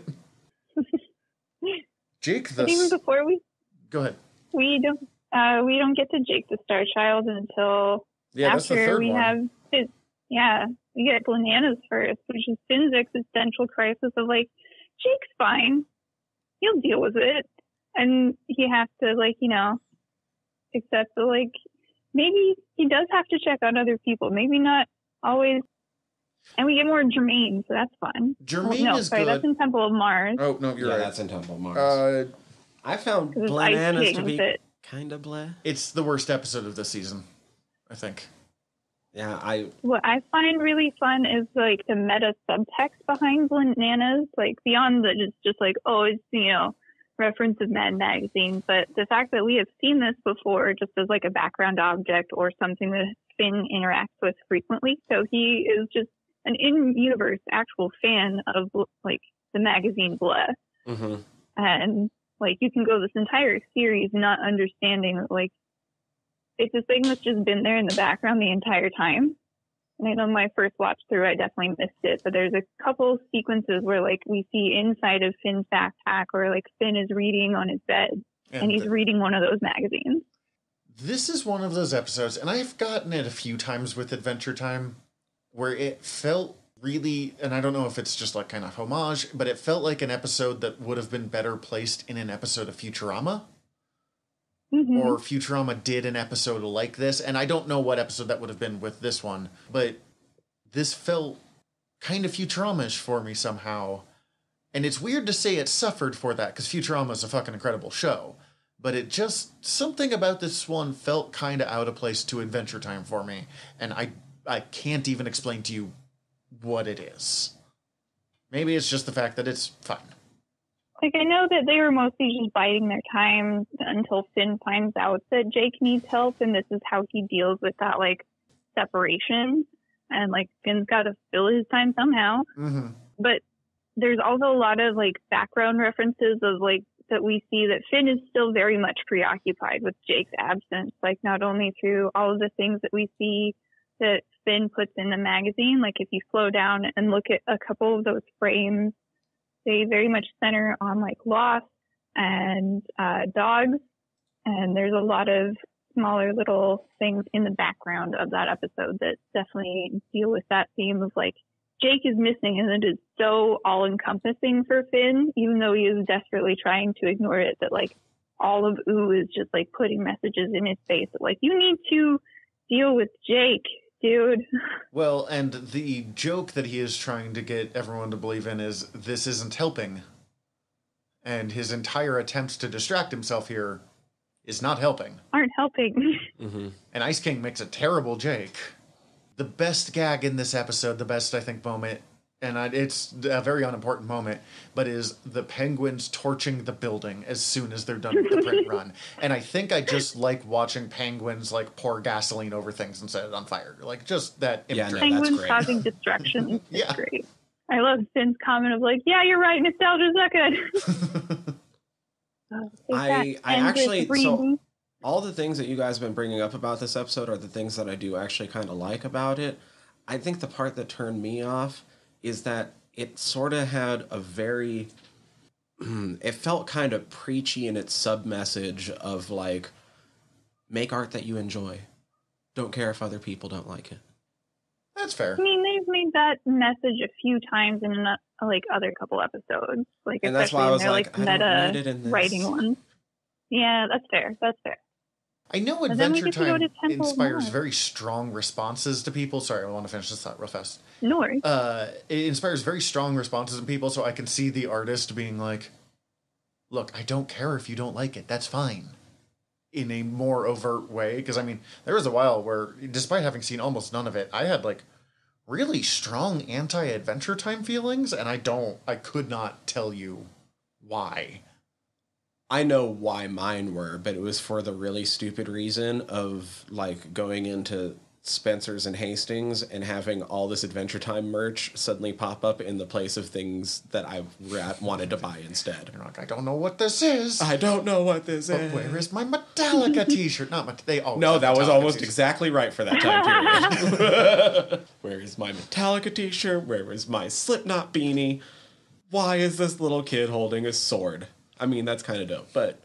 Where are my Deadpool goth pants? I wasn't huge into Deadpool or goth pants, but, like, stuff like that at Hot Topic always had me being like, maybe. No, I'm not a goth. I was never a little goth boy. Where's my Boondock Saints hoodie? Oh, God. That's about the most peak 2003 statement I can think of. Jesus Christ, man. But that brings us into Jake the Star Child, as Yui was so gracefully trying to bring us to a few minutes ago. No. We actually have to get through Temple of Mars first, damn and it. then Jake's the Star I'm Child. apparently just desperate to get to Star Child. I mean, I understand why, but we get more Finn and Jermaine interactions, which is really, really nice. Nope, that's after. According to this, Jake the Star Child is first. Before Temple of Mars. Okay, maybe just Hulu has it backwards. Oh yeah, I guess it did air first. Wow. Well, apparently Hulu reorders it. I was about to say, I'm pretty sure you're right, because I didn't watch it in that order. I watched it in Temple of Mars, and then... We can talk about Temple of Mars first if we want. I'm just being beaten by Wikipedia. No, that's fair. Like, that is technically correct. And I think it would make more sense because that would give us, we would see why Jake is, like, stranded out in space. And then we would have Finn and Jermaine getting that message to then go to space to retrieve him. Yeah, I don't know why they reordered that. Huh.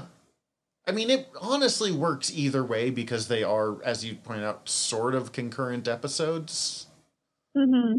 But, okay, like, so... if they wanted to, they could have aired those as, like, a two-parter episode. Like, even though they do that with the big mega episode for the series finale, which is great and wonderful, and I love it. It looks like they were in the same block. Mm-hmm. No, they were aired at the same time. Okay. But anyways, Jake, we finally see more of... They bring back his blue alien form, and we see that that's actually, I guess, theoretically his true form? Mm-hmm. Yeah? I mean, not really, because we've seen... before. Yeah, but we have seen that, like, Jake's true form is Jake the dog, because that's who he is, that's who he chooses to be. Mm-hmm. But I guess his true biological form is blue alien multiple eyes thing. Oh, geez, you have this weird name, and I forget it. His dying alien parent is Warren Ampersand, but I don't know if... Warren Ampersand, yeah. I kind of dug that name. Ampersand is the last name, for some reason I found very funny. And the planet is Nera, which is Warren backwards, because it was all him. Oh, God. This is a really classic science fiction technique of, like, oh, this weird powerful person is stealing the lives of his children or the power of his children for various reasons. It's like a Star Trek plot. Yeah. I think for me, like, when this episode aired, it was, I want to say it was really close to when the Guardians of the Galaxy movie with a very similar plot came out. Yeah, Ego in Guardians 2. I was going to bring that up, so it's good to know I'm not alone in that. He's not stealing their life force for, like, to stay alive, but to, recreate the universe. I mean, it's the same thing of, like, I'm using my progeny and throwing the ones away that die. Mm-hmm. Yeah, I was thinking... I don't know. To me, it made me first think of Dragon Age with Flemish and Morrigan, but... Have not played enough Dragon Age to know that, but this is what I mean. That's the thing. It pops up everywhere. It's a pretty common trope. Because it's a pretty good trope of, I mean, if we're going to talk about bad dads, somehow Warren might be the worst dad, and we've seen some really bad dads. Contenders for that title. But Warren's actively trying to kill him. Mm-hmm. I can see why that would earn him that title, and he definitely deserves it, because it's garbage. My question... we didn't have to deal with him a lot. Yeah. My question with this episode, with the way it plays out, and from what we've seen through the series and what we see from Warren in this episode, is his stretching powers seem to be potentially exponentially higher than Jake's. But with Jake sucking his power out at the end of the episode, is Jake now that powerful? Possibly, or it could have just been an age thing of why he can do what he does, or just because he has stolen so many lives, stretching energy over the years. And I think due to Jake's chronic laziness, we will never know the true depth of his power. I do like that Jake is showing his age in this season. Yeah. Just way back in the first one of him getting flattened because Finn couldn't do it and being like, I love you forever, bro, but you really... ruining our vibe, or whatever it was. I think with the, like... I have been thinking a lot more about the concept of having children lately. Like, whether I will or will not. Like, the idea has been in my head more often. And I think that there's something about the trope of the father using up their children for either infinite life like this one or to help me remake the universe. I think it has something along the lines of, like, there's that kind of truism we hear a lot of, like, children are your legacy or children are what make you immortal because you're continuing stuff. And there's ways you can say that in ways that are like kind of heartwarming or whatever, but there's also really dark ways parents can take that you can see of like, you as a child exists to be my legacy as opposed to like, you're my greatest I'm not sure how to phrase that part that I'm trying to think of, but...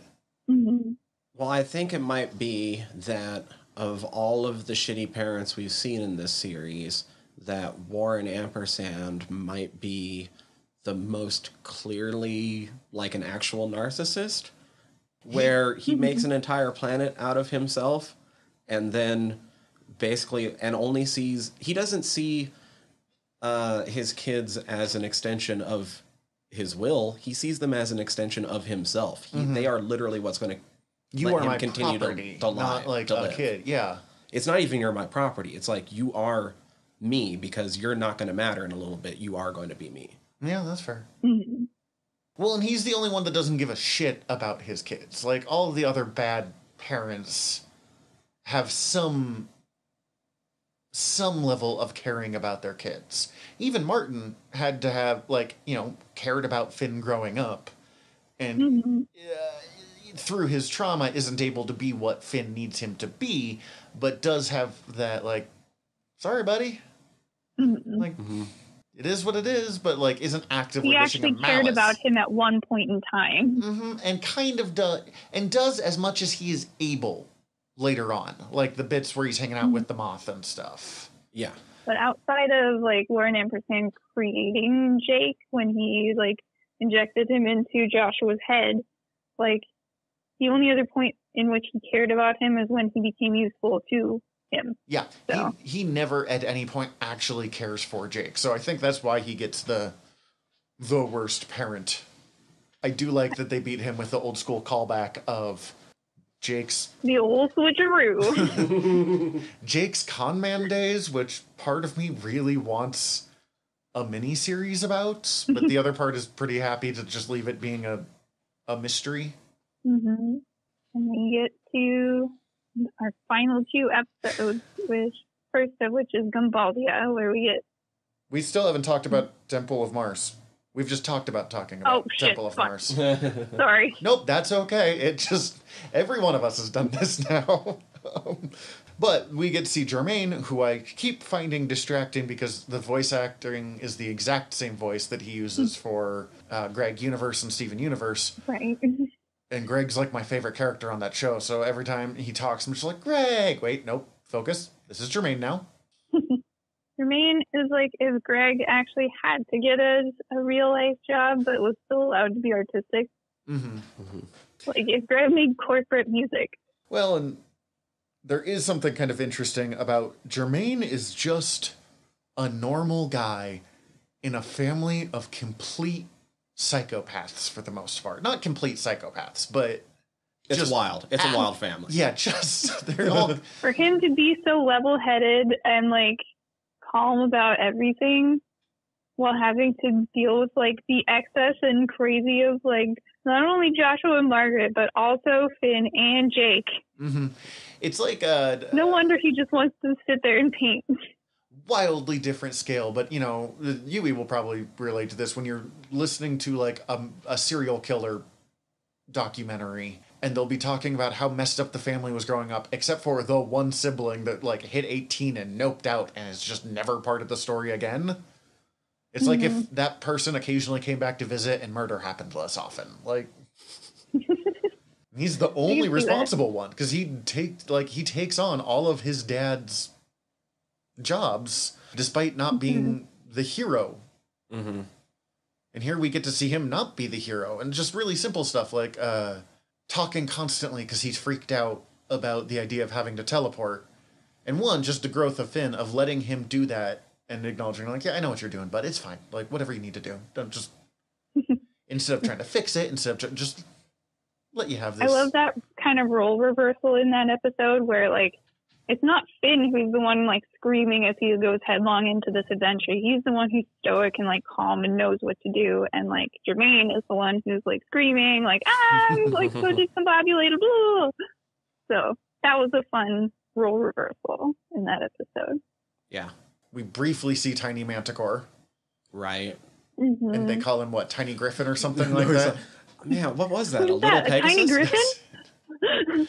Oh, God. And you're like, no, that's so clearly not. But, okay.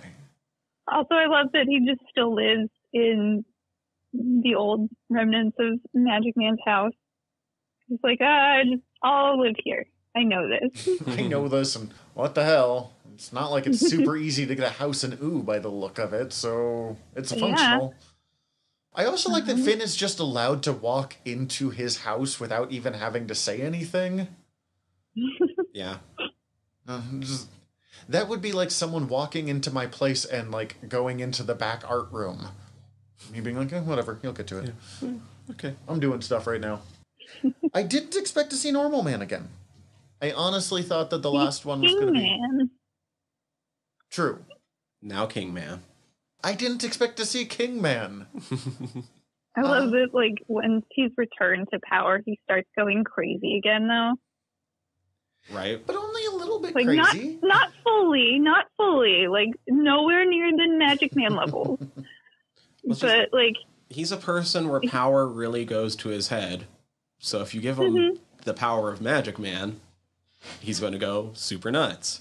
If you give him just the power of a kingdom, little nuts. Well, yeah, King Man is fine. I can deal with King Man. I'm not mad in a King Man episode like I was with any time Magic Man showed up. Magic Man was such a dick. I hate Magic Man so much. He's not the worst character on this show because that's still Lemonhead, but yeah, Lemon Grab is just... Lemon Grab, that's what it's one of the best jokes in the show, but we will get to that again in the finale, which I'm realizing I knew the finale was good, but every time I go, we'll get to that in the finale, it really does show how much the finale overshadows the rest of this season. And this season is, its worst episode is like a C.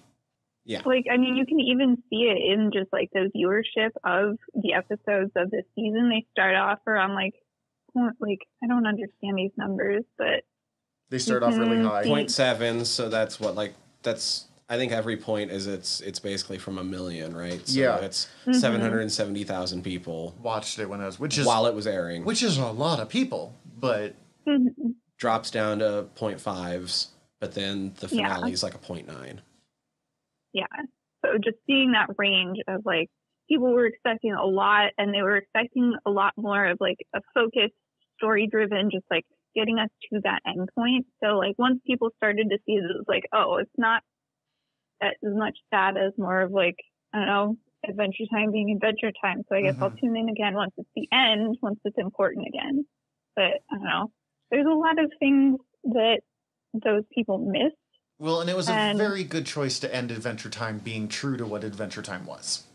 And I think that's why I love it so much, is because it didn't try to make that end like, it didn't try to create, like, an entire spectacle to lead up to that final end point. Like, yeah, they made some moves to, like, get us there, and there was some plot points that they had to cover to get there and whatnot. But how they arrived to that end episode makes me really happy, and how it feels a lot more true to the style of the show. I will say, though, as much as I just said that I liked this, it means that this next episode, Gumbaldia, had to carry a lot of weight really hard, really fast, in ways that I don't know about. Yeah, how so? Oh, I just, like, getting us from, oh, hey, we know this, Uncle Gumbald is there and that he's a problem. And then we're going to go deal with other stuff for a while. And then this episode has to get us from, like, hey, Jake's back, that's great, to we are going to war in 11 minutes. I mean, everything that we've seen of Gumbald up to this point has shown that he's, like, very hesitant to change. So, I don't know, that seeing that he's pulling the exact same fucking move, like, no changes except for that, like, he's not doing it directly himself. Like, that's the only difference this time around, is that, like, he's not the one physically wielding it. He's making someone else do it. That was nice to see. We get to see more interaction between, like, the Green Knight and Finn, and that was nice to see because, I don't know, there was just a severe lack of that beyond just in 17. Like, it would have been nice to have maybe a few more points of where he just, like, shows up and they have, like, more I just think this episode or this season could have used like 3 to 5 more episodes to just build up a few of those like tension points. Yeah. Mm-hmm. As much as I value the Monster of the Week approach. Mm-hmm. But yeah, no, this is one of those episodes that like they have to get from point A to get us to where we start off in the final episode once we get to like that timeline, because you know we start in the future. Well, and you have to take down Peppermint Butler, otherwise his occult powers would have tipped the battle obviously in their favor in that final battle. You're just going to be he could have summoned the entirety of the Nightosphere and they would have been so fucked, but also everybody would have been fucked. But yeah, don't worry, like Pep-Butt would have made this actively worse from the start. Oh man, I love that like we get the clue in of our final villain without realizing that that's what it's going to be until he arrives. Like, oh, so good. From when Betty, when they're in the Temple of Mars and they're going through the calibration machine to find Jake, and she like finds that idea of like trying to pull Margles and like wishing Simon back from gold. Mm-hmm. We skipped over that entire part on Temple of Mars of the actual like meat and potatoes of that episode. Yeah, there's so much, and yeah, It is. Kingman is still very bad at power. I'm going to teach you a lesson, and then she learns the exact wrong lesson, but also a very logical lesson for her to learn. Yeah, from that, like it makes perfect sense. Yeah. I mean, given everything that we've seen of Betty before, like the fact that she goes to that decision straight off, like, yeah, it makes complete sense. And I love that even though Kingman has, like, come so far, and we've seen that, like, he's never been able to let go of Margles, even just the mere thought that, like, he could have her again is enough to be like, okay, fuck everything. I'm willing to do it. Yeah, the moment she, like, says I could do this, he forgets the lesson that he was trying to teach Betty. Mm-hmm. Just immediately. Before we move on to the finale, do we have anything else on Gumbaldia? Since, I mean, it's kind of, as we said, from point A to point B episode. The giant robot's cool, but I also grew up watching a lot of Gundam, so all giant robots are cool. Yes. All giant robots are cool. As someone who was once a 14-year-old boy, I can just say this with absolute authority. I know you're agreeing with. I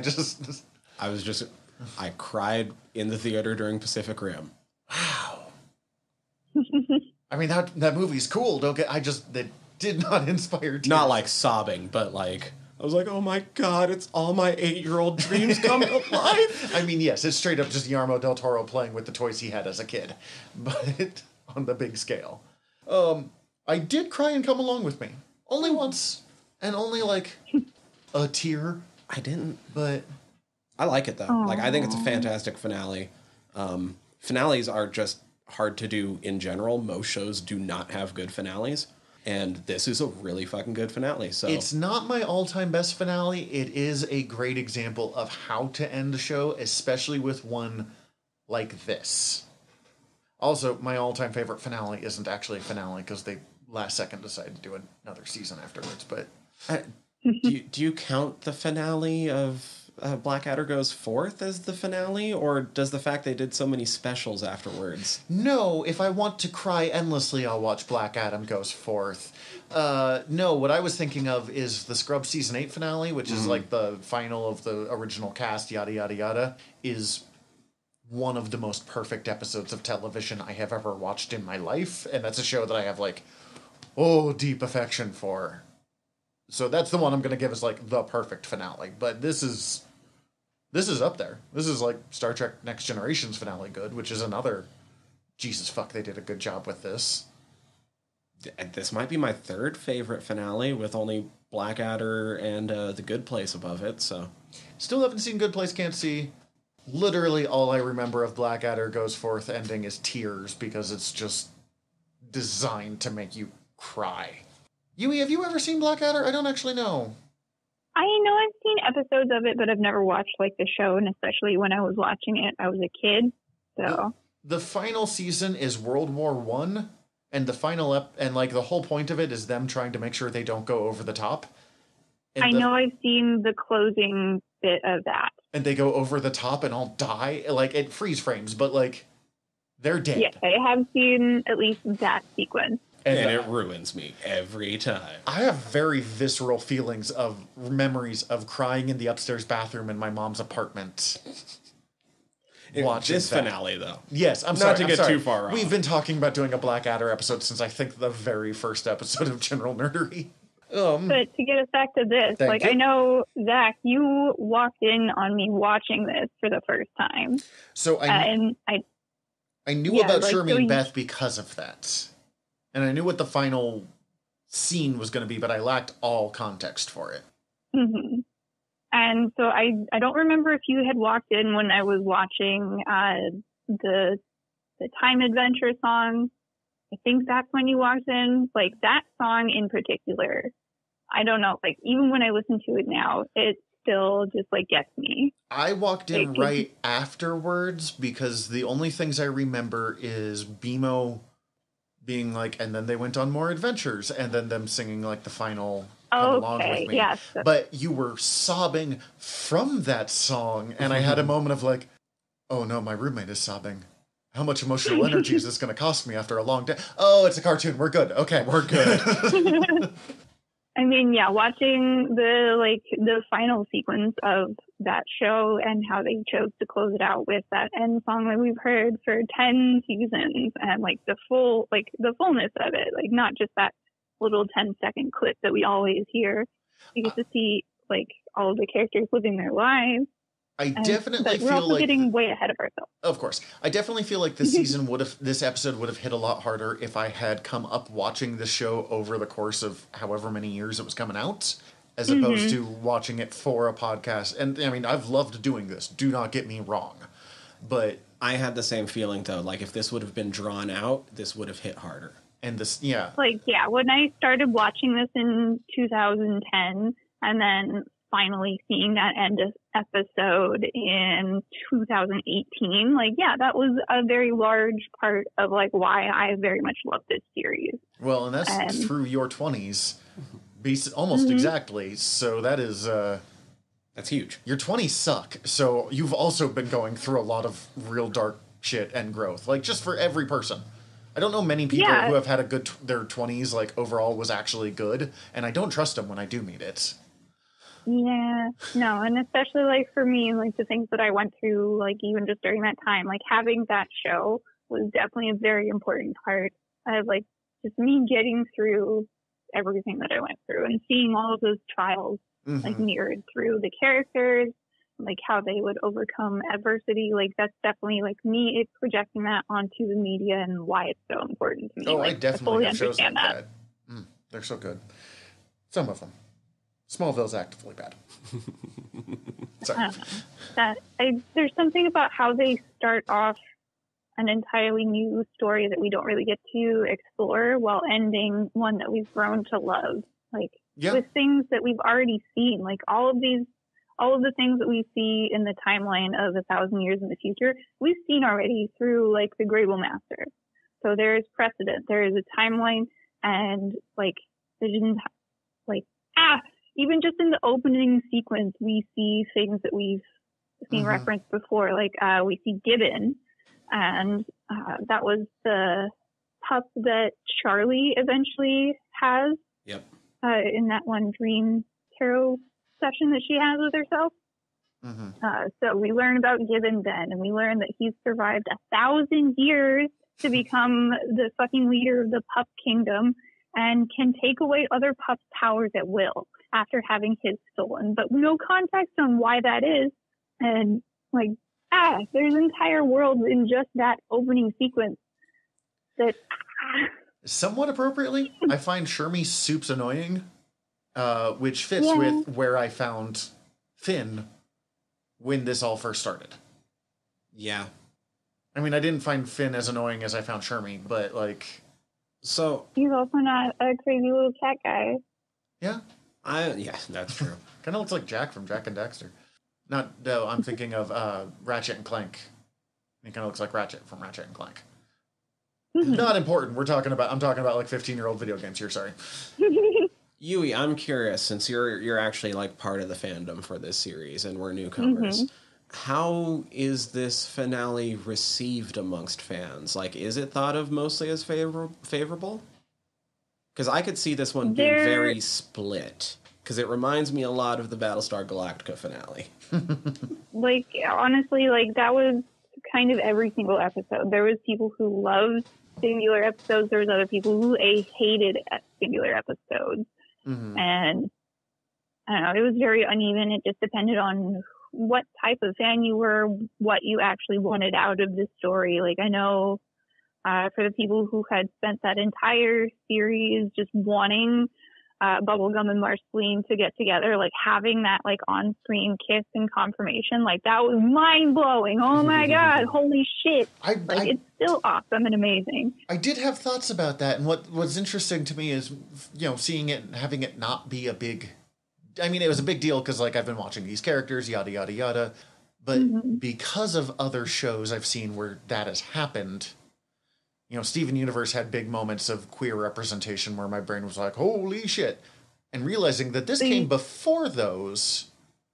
Like, yeah, you have to think about it, like, in context of, like, when it aired. Because even though Korra had just, like, recently finished, like, they received a lot of criticisms of, like, oh, you didn't have him, like, on-screen kiss, like there was the most no they were allowed to do was like hold screen. hands on the final episode, and that being like revolutionary, being like, man, we've come.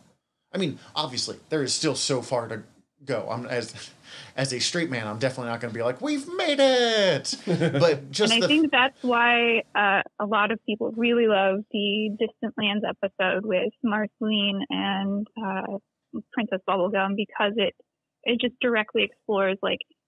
It's every single fluff fan fiction thing that you would want them to do, like them just living their lives and also having an adventure while being girlfriends. But just having that moment of the kiss, one, was just super satisfying because of the growth over 10 seasons, but being like, oh man, it's nice. And it confirms not only that like they have feelings for each other still, but like they dated in the past, they have gone through a separation and they've grown since then, and they're coming back together. There's no way any homophobes can be like, oh, blah, blah, blah, they shoehorned it in. And, like, they very much made sure of that. Also, the joke of, yeah, I might have a concussion, and that's why I'm talking weird. Yeah, that was good. Also kind of makes me wonder how many concussions PB's had in the past, because every once in a while she'll just say, just wild shit. like what she said that's super weird is right, Marcy was right, but it wasn't wildly out of character for PB either. Yeah. Especially those early season appearances of PB. And then also think about how much time she spends alone in her lab, so who knows what types of fumes she's inhaling.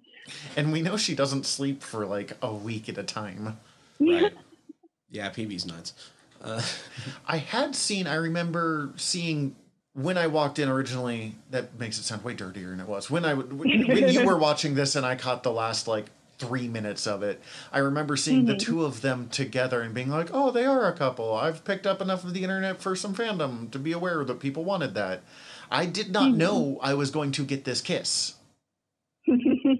Which is really satisfying. I thought it was going to be a Legend of Korra situation where it's set up in a way that they so easily could have debated it for the rest of time. And I think that's one of the few points that like rarely is contested over this finale. I know a lot of people wanted a more direct, like just that final battle, just that like the story without that framing device of being in the future and having Zemo, who's the king of ooh, I fucking love that for Zemo, and the extension of like Zemo's collection of random shit. Like if you pause that, like there's also diagrams from Steve Wolfhard, who is one of the major like people besides like any of the people that we've talked about for the entirety of this show that has helped shape the land of Ooh, and is one of the people who like helps kind of like if he says it, it's pretty much canon. Like most people accept that. Perfect. Yeah, and I've lost my point. Oh no. No, you're fine. Bimo, King of Ooh. The diagrams of like all of this shit that you can find in the background that is just like from season 1 to like a few episodes ago. Like just a few of the items that I remember off the top of my head. There's one of the cards from when Finn and Jake have that day of being silent on the bookshelf.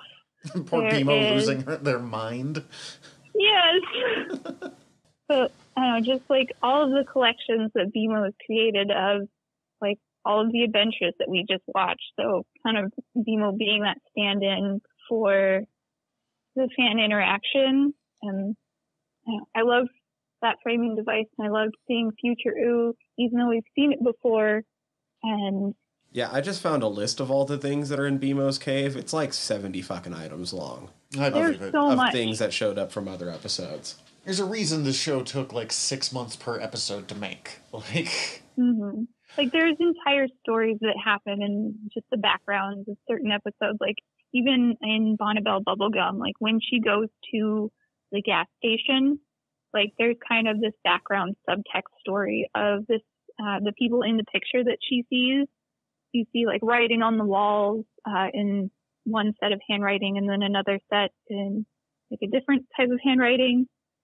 And just that kind of context and things that you can get just from background images are so cool. And another reason why I love this show so much, because it happens in ways you weren't even paying attention to in like pretty much every single episode, which is like, that's why we get that kind of through line of background, like in jokes of like the snail or like other little things that happen. So good. Now, when you first thought that this was aired in 2 parts, I absolutely would have believed it, because this finale is kind of 2 separate sections. Because you have them dealing with Gumbald's people, which is really just repairing a lot of interpersonal connections. And then you have the actual fight. Which is with what, Bargalorg or whatever it is. Golb? That's it. Yeah, Golb. Let's talk about Finn and Fern before we dive into Golb, or I guess if we have anything of that, because that dream sequence is really important, even if my brain is just going to... What's interesting for me is the parts of this episode that stick out to me are mostly the, like, Future Ooh stuff, even though all of the really important stuff happens in the other scenes. So after Finn has failed at diplomacy and they're about to start the war, he like runs out with his like last ditch Hail Mary and the nightmare juice, and that's when they had that like mid episode break of like LSP running up and being like, "Oh my God, they're dead! And they're actually dead!" And that was like cut to commercial, and I know that was like a holy fuck, oh no, because like we were so used to just 2-part episode stories, and so that was like the fake out of like, oh, that's how we ended the series. They're all dead. And Princess, that got a lot of people. Lumpy Space Princess kissing Lemon Grab might somehow be the greatest moment in the whole show, and it only works because of the pure hatred that both of those characters inspired in me for large parts of this show. And then the puck. You're welcome. Also, the fact that we've seen them, we've seen them go on a date before. So even the people who were like, "Oh, it's just because of like fan service or whatever," like, no, it wasn't. they've had an established relationship already. But yes, LSP being like, "You're welcome," as you're welcome. That was so good. Oh, yeah, that was really good, actually. Oh, Lemon Grab. Oh, I still hate you so much, but I kind of like you with Lumpy Space Princess, who becomes a full-on queen later, which is a terrible idea still. I don't care how much she's grown. Somebody has to run Lumpy Space, I guess. I do not care how much she's grown. It should not be Lumpy Space Princess. But, sorry, I distracted us entirely from the thing that I requested we talk about. Nightmare Juice. Yeah, they go into the Nightmare Juice realm, and as far as like dream sequences go, this is one of the least visually interesting ones. No, it's really straightforward. They don't have that much time for subtext. Yeah. Yeah. Yeah, and I think that's the thing. It's like this is a longer than normal episode. It's still pretty short in the grand scheme of things, and they're just having to get they're having to get a lot in very little time. It was still cool though. I love like after we get cartoons lean into the fact that they're fucking cartoons and can do a bunch of wild shit. Like, the dream sequence gets better after that opening bit. Like, once we get into, like, Bonnibel and Gumball, like, reliving each other's experiences through each other's eyes. And then Finn and Fern and their whole fight. And then Jake with his dream Germain helping him find the vault. And then we get to go back and be like, okay, well, now that the gum war's over, nothing matters. And then, oh no, King Man, Betty, and a living battering Maja are somehow here. And they fucked up. Oh no. Just before that, Fern basically dying by dealing with their own trauma, I thought was just that whole thing. I don't even have that much to say about it. I just felt like it needs to be mentioned. That whole bit was great. It was a nice conclusion to, like, oh no, you got to deal with, like, this separation of self, and Fern's still gonna die, but at least it's done in a way where you're, like, helping Fern as opposed to... Well, did he have to die, or is it only because goddamn Cosmic Owl showed up? Makes the dream true. It was good to see Cosmic Owl briefly. Cosmic Owl has one of the best designs of this show, honestly. Although it is funny to learn he's just based off of a fucking toilet. That's so good. That's fine. That's so good. But yeah, now Golb. Yeah, and that would lead us into, like, why we get that big, emotional, beautiful song that still gives me chills every time I listen to it. Like, of all of the Adventure Time songs, like, that one is definitely my favorite. And there's a reason why I say time is an illusion. Yeah, no. If you ever remember, like, ever since that episode, I sing, like, time is an illusion to help things make sense just all the time. Because I fucking love that song. I always thought that had more to do with your feral nihilism thing. Nope, it's entirely just this. I just added that into it. Where do you think that came from? Yeah, fair enough. I spent my entire 20s watching this show. I think this song would have hit for me more emotionally if I hadn't watched Battlestar Galactica first, but this has all happened before. This will all happen again is a big part of that show. So the fact that they were doing, like, the happened bit, like, that being repeated as many times as it did, I was just like, oh man, is it time to rewatch Beastar-G? That's the problem when you see a trope that's really well done, but you've seen it somewhere else. You're like, yeah, and it's not like this wasn't well done. Like, that's a giant compliment to be in my book. Battlestar Galactica is one of your all-time favorite shows. So yeah, I loved the way they ended that show, and so the fact that this was similar, I was like, oh, cool, I'm completely down. I just like BMO protecting them because, I mean, we've seen always how, and we didn't even talk about this in Always BMO Selling or whatever that fuck it's called. Oh, right. The amount that they are putting into, like, taking care of BMO and being like, well, we're pretty sure he's going to fuck up, but we have this, like, we set up this employee of the month party for him just to really, like, make sure it goes in. And this time, I will protect you. How about today you let me be the papa? That's it. But his version is just, I'm going to sing a song about time, and completely accidentally, it's going to be what wins us to the day. And then, as someone who likes musicals, everyone singing together, coming together in song to save the day, I like. Or the fact that Lemongrab and LSP just scream instead of sing along. Well, I'm trying to imagine how hard it would have to be for that poor voice actor to try and sing as Lemongrab. Oh, I bet he could do his voice coach would probably die. The shit Roiland does with his fucking voice, I can't believe it sometimes. I'm sure he could. I just, like, God. I think there's like a voice track because, like, in that big kind of thing, they kind of cycle through some voice tracks that you can hear. And I feel like he's one of them. Like, it's not full Lemongrab, but, like, it's at least recognizable enough. It's like, that's that voice actor singing this song. It was a beautiful moment, though. Uh-huh. It just, I didn't have me rolling tears. Nope, just a single solitary tear. Just the one. It was very picturesque, except for the fact that I was in my pajamas on the couch under covers. at like noon. Honestly, Fern dying, or that like it's okay, just bury me at the treehouse, wrecked me more than I expected because I have only sort of cared about Fern this whole time. Well, it's just sort of tragic because, like, he finally got that growth, and that growth just led to his demise. Because, like, he was the one that had to grow in their nightmare dream. Like, Finn was finally, like, the fucking responsible, and, like... Yeah, it really was more than anything the, like, full proof of who Finn is emotionally at this point is wildly different than who he was even 2 seasons ago. Because Fern's not season 1 Finn, but he's definitely not now season 10 Finn. Yeah.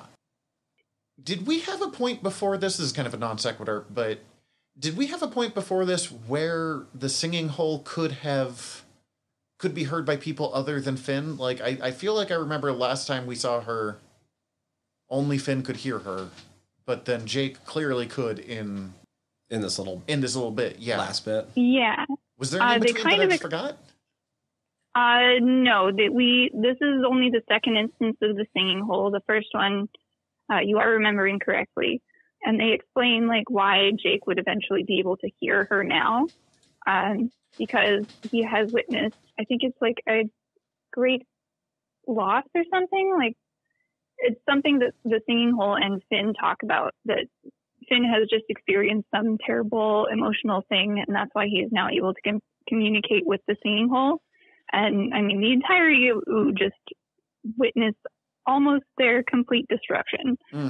Like, that's pretty traumatic. Jake had his real dad stuff too, which is yeah. They don't dive on it much, but it's pretty traumatic. And yeah, so no, that all makes sense. Because Jake isn't outwardly affected doesn't mean he wasn't affected. That all makes sense. Now that would mean that Jake would be able to at least interact with the singing hole. But the voice actress for the singing hole is also the writer of that song, because it was, I don't remember what the name of the band is, but the song title is Islands. And it was nice to like get to hear all of that song while also just viewing the rest of the montage that we get to see after we hear BMO being like, well, they just get to live their lives. And even though we don't get to like see all of the iterations of that, seeing just those little glimpses was really nice while hearing that really familiar song. Yeah. I do think that montage played kind of quick. I didn't pick up what was happening in some of the things because I was having to bounce my eyes so much around to being like, who is this even about? Oh, God. Yeah, no, I mean, as we said, this is a 45-minute episode total that they're trying to fit a 2-hour movie into. I think I caught most of them, though. Yeah. I'm looking at a list of, like, all the little endings that they showed, and I'm like, I know I didn't catch a couple of these, but... Real quick on this, there's a bit, we mentioned it already, of... what happened next? Oh, they went on with their lives and had other adventures. Yeah. That ties in so much. Tyler, I know you haven't. Yui, have you ever seen the finale of Star Trek Next Generation? Yeah. The way that series ends, because the crew playing poker isn't big ongoing moments that add up in there. And the final episode, the final scene of that episode, which has had Picard confronting the past, present, and future, is...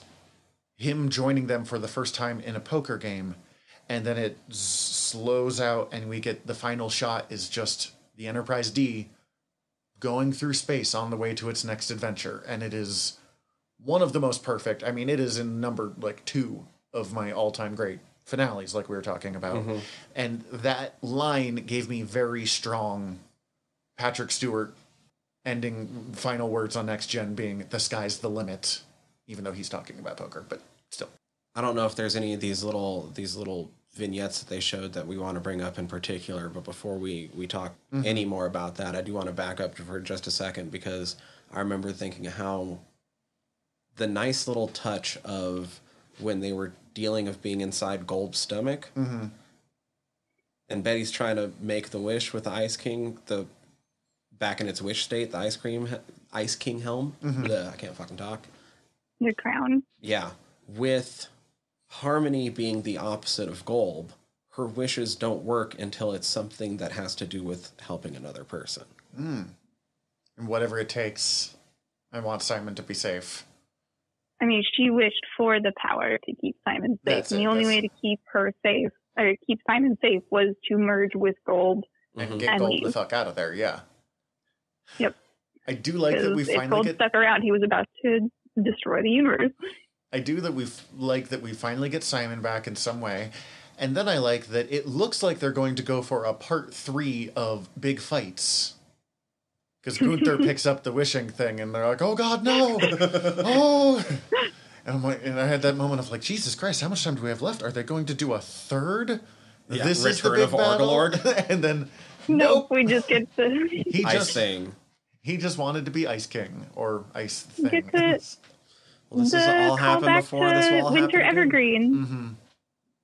Like, I love that was how they end that, with the callback to like the Master Evergreen and Gunther relationship, and how he spent all this time with him. It's like, you know what? I just want to be Ice King. So much energy is put into Gunther and Evergreen for characters that appear combined for a grand total of 22 minutes on this show. Mm-hmm.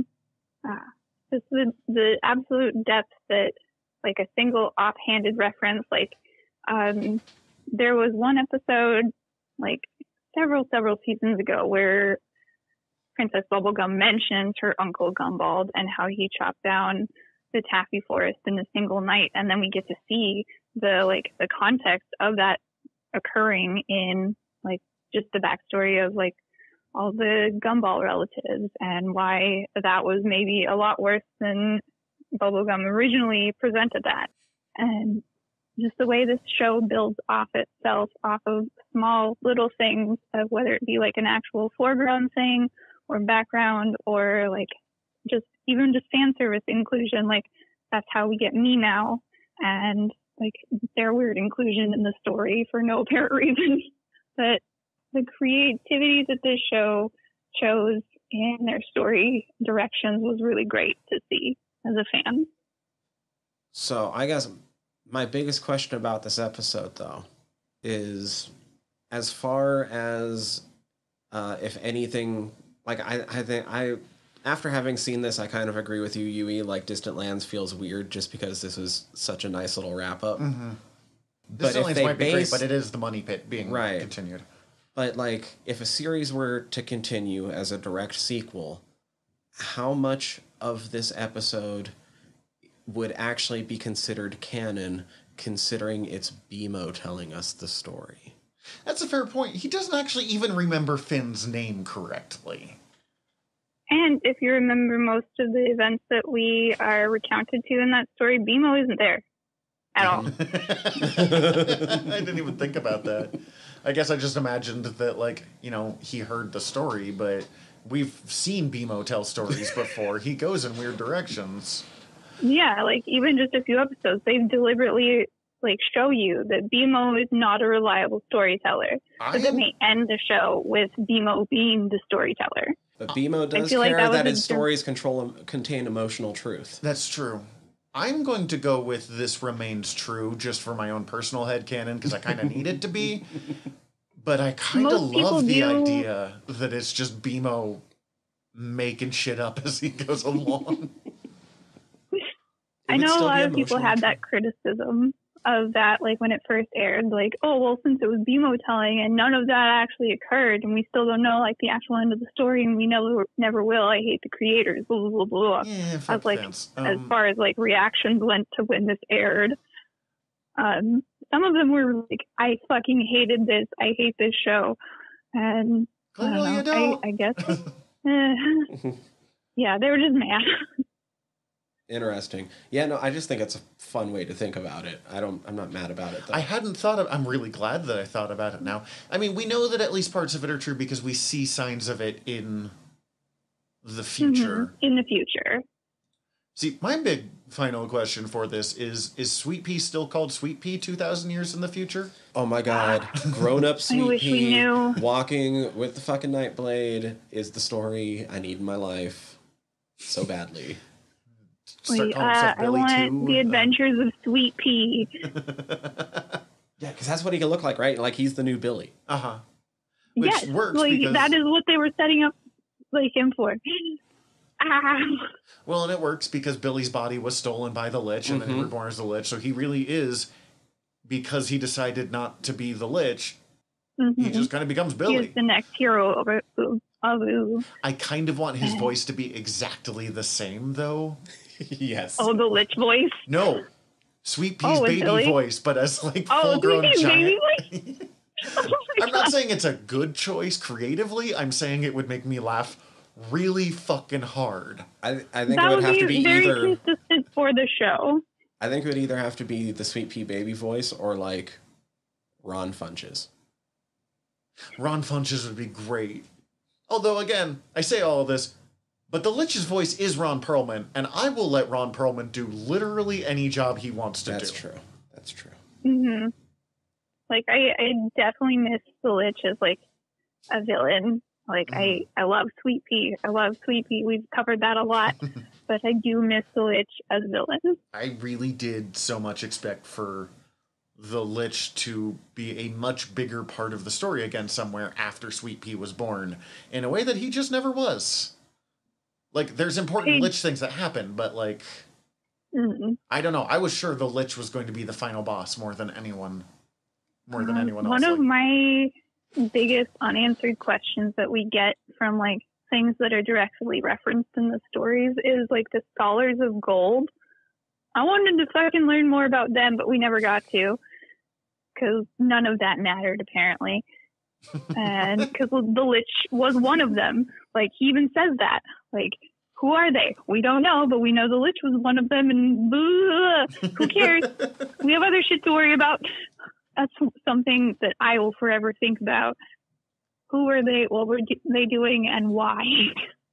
I don't know if I can think of too much else to say, though. I really really like it. I actually thought about it, like, all night, all morning. But I think we pretty much covered all the ways that it's good, too. Yeah, it's one of those things where I could probably talk for another few hours, but I also don't have that much more to say, and we're getting long enough in the tooth that I guess final thoughts time before we dive into... Oh, I loved Ancient Psychic Tandem War Elephant showing back up. That was my other thought. Yes. I'm so glad he got to be there for the next war. There was a D&D campaign where we weren't allowed a mammoth that we desperately wanted, and we just honestly ruined that poor DM's day. Because he decided to be real pissy about this one thing, and so we latched on. But there was some like ancient memory inside of me of that fucking mammoth that I wanted. That I see anytime I see Psychic War Elephants. Hey, I heard you guys had a war going on. Sure, buddy. I mean, I spent this entire series trying to explain that, like, you know, I have a very large emotional attachment to this series, and just the way that they approach ideas and concepts, like, through their very short, limited storytelling in this world that's so rich and storied and immersive. I don't know. I think that's one of my biggest takeaways is I'm truly impressed with how much they fit into every episode. Yeah. Mm-hmm. Like, even just trying to, like, this is definitely one of my, like, comfort series of, like, I'm crafting. I just want to throw this on the background. Like, every single time I notice something new. And I've been watching this series since 2010. So always something more you can pick up, something more you can find out through this world that, like, they don't ever mention directly in the story. I appreciate how much I like this in ways that I wasn't quite expecting, because I knew I was going to like it, but, like, Tyler, you and I talked before we recorded the first episode, but after we'd seen, of, like, I enjoy this, but I kind of think I enjoy this in doses, kind of enjoy this. And the later seasons just got so easy to binge, even though they are standalone episodes, and, like, I knew some of the wild shit that was going to happen, having seen the pilot years ago and stuff, and I knew that, like, it picked up much more storyline, but I don't know. Even with you telling me the amount of growth that was in this show, until I experienced it, I don't think I could understand it. Mm-hmm. The show's also fucking horrifying. Oh, yeah. There's so much wild shit. I appreciated that so much. I did not realize how fucking wild the ride was going to get. Like, holy fuck, there's some just insane body horror. There, like, some crazy fucking surrealist fucking landscapes and situations, and the amount of fart jokes, constant fart jokes. So much farting. I've got this thing about how, like, the Pokemon world, as much as I grew up wanting to be a Pokemon master, is really horrifying if you stop and think about it in any way, shape, or form of, like, what that world actually entails. Oh, yeah. Living in Ooh would be a fucking nightmare. Yes, that's... Ooh might be, for one of the, like, this is some of the better cartoons I've watched, Ooh might be one of the most horrifying worlds to live in. I mean, it's an actual post-apocalyptic wasteland. Like, that's just the world that they live in. Yeah. Have you read, I know you haven't, have you read Grant Morrison's Animal Man? No. Okay. There is an episode of it, an issue of it, that might be the greatest single issue of a comic book ever made, where a basically Wile E. Coyote gets tired of always getting wrecked by Roadrunner, and God sends him to the DC universe, but he keeps getting wrecked in the same way. You know, like, he gets hit by a truck still, and he survives it. But because it's a much more serious universe, he's actually getting hurt, the injuries and stuff. Shit. And it's horrific. No. It is... No. It's called The Coyote Gospels. I know I just said it's one of the best things, and then I just explained how terrible it is. But, like, it's so well done. And something about the idea of living in Ooh makes me think of that, of, like... Because it does have that... It's one of the few shows I've ever seen that has, like, Looney Tune rules with real-world stakes, almost. Mm-hmm. It's never as zany as Looney Tunes is, but, like, it's fucking out there at times. Yeah. Cool. Recommendations. I'll go. I have some. Okay, so first of all, I'm going to say Animal Man by Grant Morrison, which is one of the comics that he made in the late 80s when he was taking a bunch of speed and watching Czech surrealist films. They recently came out as non-binary in the last year or so, and I'm still... Oh, good for them. Yeah, very, especially because they're like 60, so it's them being like, oh, holy shit. Really happy. They're also absolutely insane, but that has nothing to do with being non-binary. That has them that has them spending the 80s taking speed and watching Czech surrealist films while drawing comic books, or writing comic books. But it can happen to anyone, no matter your gender. I have listened to Grant talk on length about some of their drug experiences. But Animal Man is, I don't know if I can say it's my favorite Grant Morrison work, but it's up there, some of the best stuff they ever did. And if you've listened to the show over the years, you've picked up that Tyler and I are big old Grant Morrison fans for the most part. And then my other one is, the one I was originally going to do, is a podcast called Someplace Underneath. Okay. Underneath is under one word, and then Neith, which is Neith, which is the name of a old Egyptian moon goddess, I think. Oh. But and it's from the Last Podcast Network, and it is about women who have gone missing. I've only listened to the first series, which is 3 episodes, where they discuss Shelley Miscavige. The wife of the head of Scientology who disappeared. Oh, yeah. That shit's insane. Yeah, that's wild shit. I knew that name sounded familiar. And they talk about, like, you know, from her growing up in the Sea Org on the fucking wild ship with L. Ron Hubbard being his weird little Commodore tyrant phase. God, he's such a piece of shit. Dude, Scientology is so fucked up. Oh, and she's not a good person either, but, like... Oh, no. There's some it's just fascinating. She also didn't deserve to probably be murdered by her husband either. She's probably... I mean, the opinion they come up with in this one is she's probably alive, but, like, life ain't good for her. No. That's almost worse in a way. There's been some sightings that have her looking like a shell of her former self, surrounded by bodyguards that, like, they can't confirm that they were seen, but, like, anyways, listen to it. The first few episodes, they're a little rough, but I mean, if you go listen to our first few episodes, they're extremely rough. Like, it's just learning how podcasting works. Someone told me they were starting word balloons today. I'm like, just skip the first 5. Come back to them later. Yeah. They didn't, but that's fine. I mean, there's still some fun stuff in those first episodes. That's why I say come back to them later. There's still some fun stuff. There's the Wolverine circumcision. Start with season 2. We just recorded a lot of word balloons yesterday, so it's very much on our minds. But it's real good. It's real interesting. And what I liked about that one is because they're in LA, the main podcast host drove to the various locations they're talking about. And like, you can't go in, right? But she could be like, this is what I saw. This is what I felt, which really puts the like humanity into what's happening here. You poor brainwashed kind of terrible person. So my recommendation is one that has been recommended on this podcast before, but not by me. That just means we like it. Back, I think the last time Steven was on the show, his recommendation was Brett Goldstein's podcast, Films to be Buried With. I have since started listening to it myself, and it is fantastic.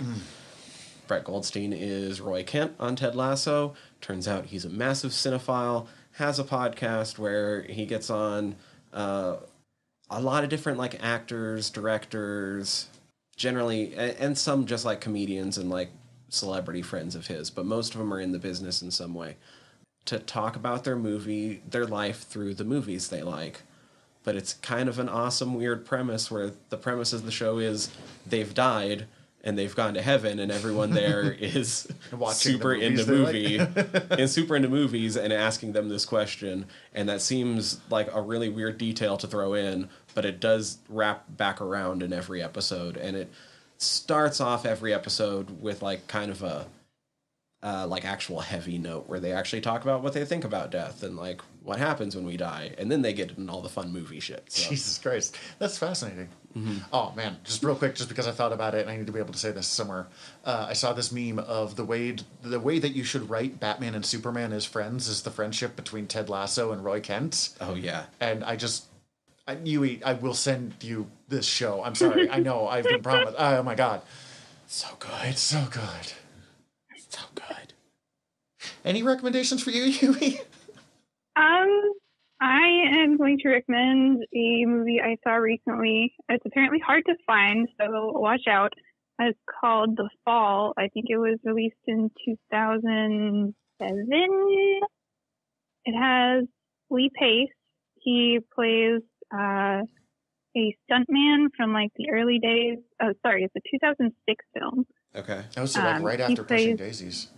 Yeah, he plays Roy Walker, who was early film stuntman, and it's set in a hospital, and he's telling stories to this little girl who is a Russian immigrant who is in the hospital because her arm is broken. But it's a very visually stunning movie, very beautiful, and I really loved it. Fun. Yui, thanks for joining us. We ended up having... Oh, sorry, go ahead. Sorry. No, we ended up having to order the DVD just to watch it because it's been really hard to find. One of those. Yeah. Gotcha. It's amazing how defeated I am when something's not on streaming anymore. I'm just like, oh god. How the times have changed. Blockbuster doesn't exist. I don't know how to do this anymore. But Yui, thanks for joining us, as always. And leading us through this adventurous time. I was finding a way to say that. Thank you I'm still annoyed that you did. Adventuring through the lands of Ooh with me. Do you have anywhere you want to advertise yourself? Want people to check you out? We've not been doing this every episode, but now seems like a good time.